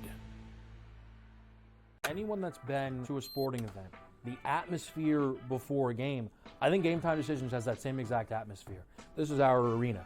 This is what we do. There is going to be an energy to Game Time Decisions that you will feel night in and night out. The excitement you get when you lock your bets in, when you're figuring out what you want to do, we can zone in on the biggest games each night. I want this to be the place that people come to before the games start so they feel as ready as possible to lock in their cards. We are going to hit every single one of those markets that you need to know about. We're going to go through every single thing, and I've got a great team behind me that's going to help me get the job done. There is not going to be a better place, I promise you, than Game Time Decisions to get that new information, react to it, and be able to then bet accordingly. We will have everything at our disposal, and we will use that to our advantage. I'm Kevin Walsh. Tune into Game Time Decisions from 6 to 8 p.m. Eastern on SportsGrid. Is that kind of helpful when it comes to preparing for a major? Is that you're just like 1 foot in front of you at this point? Ideally come to a place here at Bay Hill where I've had good success in the past. I've only played it the last 21, 2, 3, and 4. So, but I've played it well, and I really like that we're heading there with where I'm at right now. I think it's going to tell me a lot. The Smiley Show, only on SportsGrid.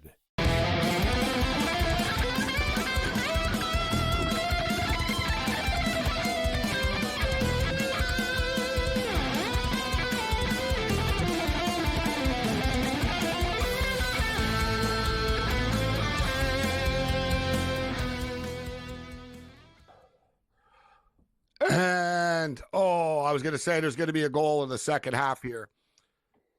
They just hit the crossbar. Seattle Sounders on a header in the box just hit the crossbar. I thought it was in. I thought they were celebrating, but they all had their hands up. No, how did it not go in? And the Whitecaps in Monterrey, second half has started in Vancouver. Caps are in tough, man. Monterrey are a legit side. I know they're in 9th place right now, but it's early in the MX, and they are one of the top MX teams historically. So the Whitecaps knew what they were in for. On the plus side, this is just some sort of CONCACAF made up type of thing, and they got the Montreal Impact, CF Montreal on Saturday, and they're going to beat them. All right, we got Ian Cameron in the house, Cam Stewart with us. Last week, Babano, I brought it up earlier. Your boy, one of your golf guys' picks was Jake Knapp, and he was in the mix for a while there. He was lighting it up. But when it was all said and done, and then he took a nap on Sunday, unfortunately. Yeah, Highsmith comes out on top. Well, that's Cam, and that's the thing with these pitch and putt tournaments, too, that these guys play on. Whatever, man. It's a smoke fest. Everyone's just killing it, right? So what are you going to do? You're not going to kill it for 2-3 days in a row.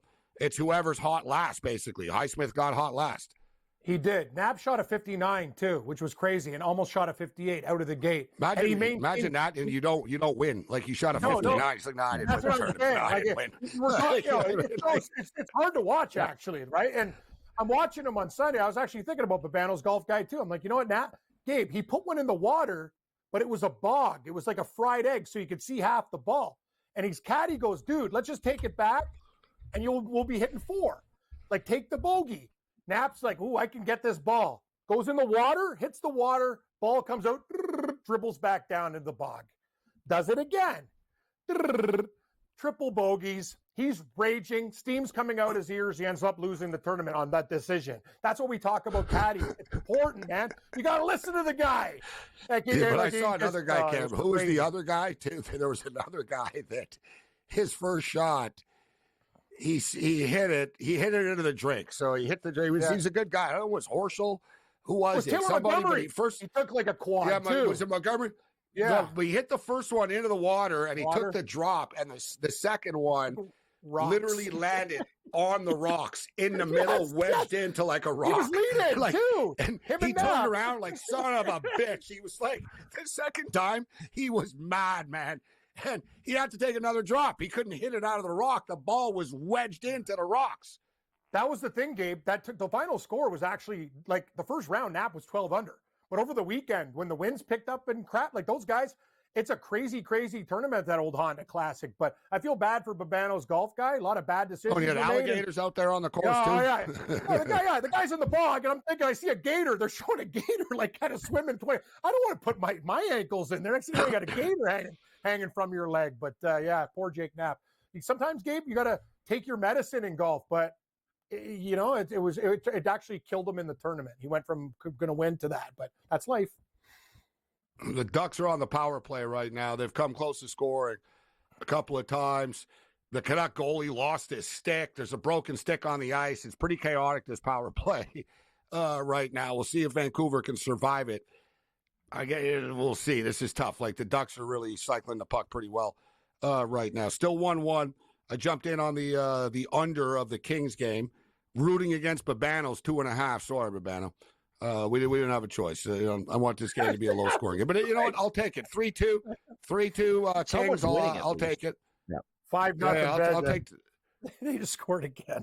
This game is Oh, yeah, this finished that game. That game was over. At least if I'm on the wrong side, I'm on the wrong side. At least it's not close. I don't have to sweat it out. I'm really on the wrong side. I got Leafs plus 2.5, 3.5. I'm dead now. I just said earlier, too, that this game doesn't really mean anything, but, watching this gives me a hard time, like betting on Leaf futures. 4-game road trip. What do you mean this? Tuesday, what do you mean Friday, the schedule caught up? Monday, Wednesday to Vegas. Home for one game to Vegas tonight on a Wednesday. That's pretty tough. You can see they're playing like it tonight. They haven't played since Monday. No, but they played Friday, Sunday, Wednesday. Monday. Road, back home for one game, and then back on the road again for a flight out west. That's tricky. Let's call it out for what it is. I'm not going to make excuses. Playing really well too. No, I agree. Wall sucked. They're down 3-0 before it even started. He gets the hook, and they're done. It's pretty simple. I don't know what you guys think about Vegas moving forward. I'm starting to get scared again. Like, I know it's one game, but these guys, man, like it's because of Aiden Hill. I'm not scared of the they're team legit. As much, but Aiden Hill's great right now. He's locked in. Aiden Hill. He's playing like he did when they won the Cup 2 years ago for the last, I would say, 5 to 10 games. He's made spectacular. It's like the Leafs are out shooting him 20-19. The thing is, 5 goals. Craziness. In the West, it's easy to say, oh, you look at Vegas, and they are great. You know what I mean? But, the Dallas Stars are really, really good. Like, you know what I'm saying? And we haven't even gone to the Winnipeg Jets, right? It's and you get criminal other how, team. You get the Colorado how Avalanche. The Leafs talked about the Dallas Stars are. It really is how nobody gives them the spotlight they deserve. They're a really good team. Well, that's my whole thing. Yeah, about the Leafs they now. kind of fly under the radar, the Dallas Stars. Yep. If you think about it, too, guys, yes, the Dallas Stars, although the Texas Rangers are a Dallas team per se, but I was going to say the Dallas Stars are the only well-run team in Dallas. I'll give it. You got to tip your cap to the Texas Rangers. They did win the World Series a couple of years. I think the Rangers are a legit organization. They have aggressive ownership, so I'll give them credit for that. But the Dallas Stars are well-run. They're a well-run team. They're playoff tested. We'll see if they can get, take it to the next level. But that's the whole thing with the West, guys. Yeah, there's a lot of good teams. Vegas are really, really good, but only one of them can get out of the West. And it's so freaking deep, man. And they're all going to have to play each other like in the second round. So, yeah, as good as Vegas are, they're going to have some tough matchups right away, Babano. Here's my point too, Babano. Here's the thing. The Leafs are talking about, we don't want to do this and do this. The East has never been weaker. You look at every team, you can actually make a case. Like Florida's played a lot of hockey. Tampa Bay, they're still good. Like there's not that one team like compared to the West. So go get Nelson. Like you get Nelson from the Islanders, you got 3 legit lines, and like you got to do it. Like you have to add players at this point in time and go like this is it. You're not the window of opportunity in the East will never be like this again, Gabe. Yeah, but they don't have any money. They don't have any cap space. They have assets. So like they literally, what assets do they have? Like what blue chip prospects do they have? They got tons. Yeah, but they're all low drop picks because they're good. Like they don't have anything to trade.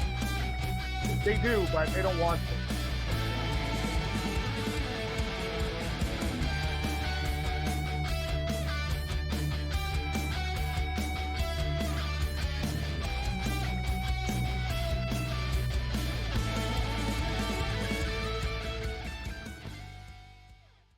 The Eagles got it done. If you back them, you're celebrating. Football season may be over, but the action never stops. Are you ready for some baseball? At SportsGrid, we're always in the game. We bring you 24/7 betting insights, expert picks, and real-time analysis. Next big play is already in motion. Are you ready? It's smarter to be on SportsGrid. Anyone that's been to a sporting event, the atmosphere before a game, I think Game Time Decisions has that same exact atmosphere. This is our arena.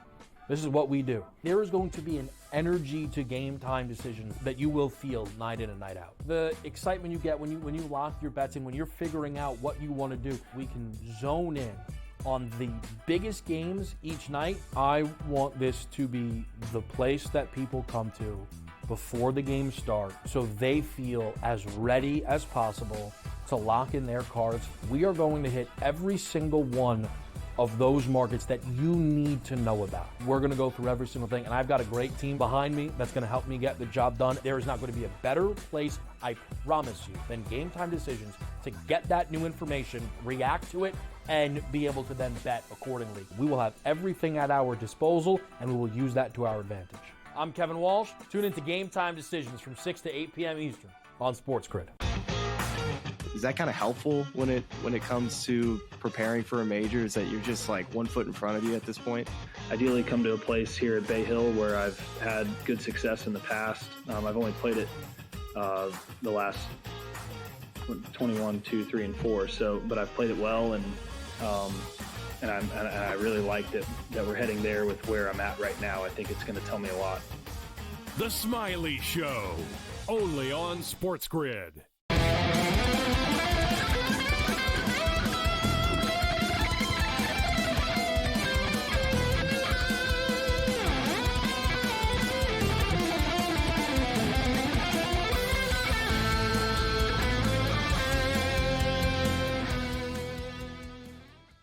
All right, we got the end. Man, I can't believe I didn't realize. I thought we had more time left. But, yeah, the NHL trade deadline's coming up. Mikko Rantanen's a hot topic of conversation. I just can't see Carolina. They just did this with Gensel, and they couldn't keep him. Maybe they're panicking, and Rantanen told them, or they get the feeling that he's not happy there. And thing is, he didn't think he was going to get traded. So he's got to suck it up and just sort of realize you're a pro athlete, bro. Like, you wanted $14 million, $13 million. They called your bluff. and they traded you.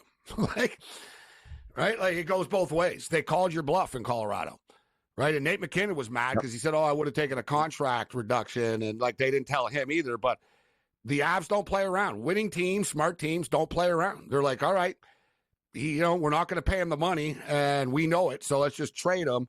I just can't believe Carolina keep on making these deals, and then without knowing that, hey, listen, we're not going to, you know what I mean? He's going to not re-sign with us.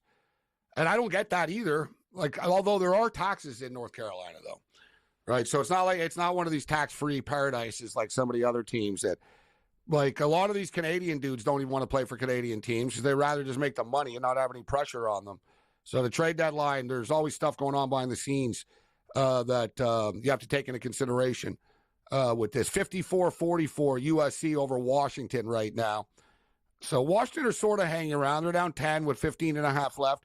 The Thunder are killing the Grizzlies by 20, and the Pistons are up by 3 on the Clippers. The LA Kings have taken a 2-1 lead on the St. Louis Blues. We're still tied at 1 in Vancouver, and Vegas are killing the Toronto Maple Leafs tonight, 5-0. All right, Cam, what are you gave your some of your golf picks earlier. You have anything else you want to share with us on the way out here? Yeah, I'll just be quick. I'll give you some first-round leaders, guys, because this is fun to watch before we get into the swing of things. Ludwig Aberg, a lot of people like him to win at 14, 15 to 1. I like his first-round price at 22. He's a notorious hot starter. Wyndham Clark at 45 to 1 for first-round leader. Batia, a very, very great Thursday and Friday player. Take a look, one of the best averages on tour. J.J. Spawn finished second last week. Brady had him. Max Gracerman at 66 and Harmon at 66 for first-round leaders. And the Vancouver Canucks just cashed a goal in. 2-1 Vancouver. All right, so there's Cam's first-round leaders. Babano, golf guy, you got any golf picks for us? Yeah, Arnold Palmer, Invitational, the Irish Bear, Shane Lowry, 50 to 1. We know it's the Arnold Palmer. Yeah, we know. I love you, Babette. I have Lowry too. Next, I'll have an Victor Arnold Hovland, Palmer, 60 please. to 1. Daniel Berger, 70 to 1, who obviously had a really good showing last weekend in the event and golfed really well there. And then a longer shot too in the Arnold Palmer Invitational, a little Harris English at 125 to 1. Wow. Deep. All right. I said at the time, too, John Gibson save, and it's lit right now. People are going crazy about Gibson save. If you didn't see it, check it out after the show. It is, I'll retweet it after. And Ovechkin, 885, getting closer to Wayne Gretzky. And like I said, I never would have imagined that here we are right now. That before it was like, this Russian dude's going to surpass Wayne Gretzky. And now people are like, screw Wayne Gretzky. Let Ovechkin have it. Like, it's like, wow, I never thought that. You've seen that too. That's true, Cam. I'm telling you. Before, I remember like a year and a half ago, it was like, wow, this really sucks that Ovechkin's going to beat Gretzky's record. And now you see Babano with the turning of events. People are like pulling for Ovechkin. They're like, good, screw Gretzky. Ovechkin's a good guy. I know, it's like crazy world. You know what, Gabe? Remember when he came out of the break, his number was to break the record was plus 190. You're like, we need a little bit more, but he's just smoking right now. Every game, this guy's scoring. No, it was a bad number. Even like Russian and Canadians cheering for a Russian hockey player to pass a Canadian for an all-time record. What's the world come to? What's going on here? Yeah, yeah, and it's not like the Russians are some team great guys either. So it's all kind of convoluted right now. Like, people are just whack. People want to hate and they just point the finger. Oh, I'm going to hate this because of that and whatever. And even Gretzky, I've never said anything bad about Wayne. I know where he stands, but at the same point in time, whatever. Like, he doesn't have to say anything, right? Like, it's not his. Like, people are like, he needs to say. What I don't like, the only thing I'll say about that with Wayne is, and let's be real, we all know that Janet wasn't betting $50,000 on Super Bowl halftime bets, all right? So, and now, like, Janet posted on Instagram, he's heartbroken. What, does this guy not speak for himself ever? Like, really? Other than that, you're on your own later.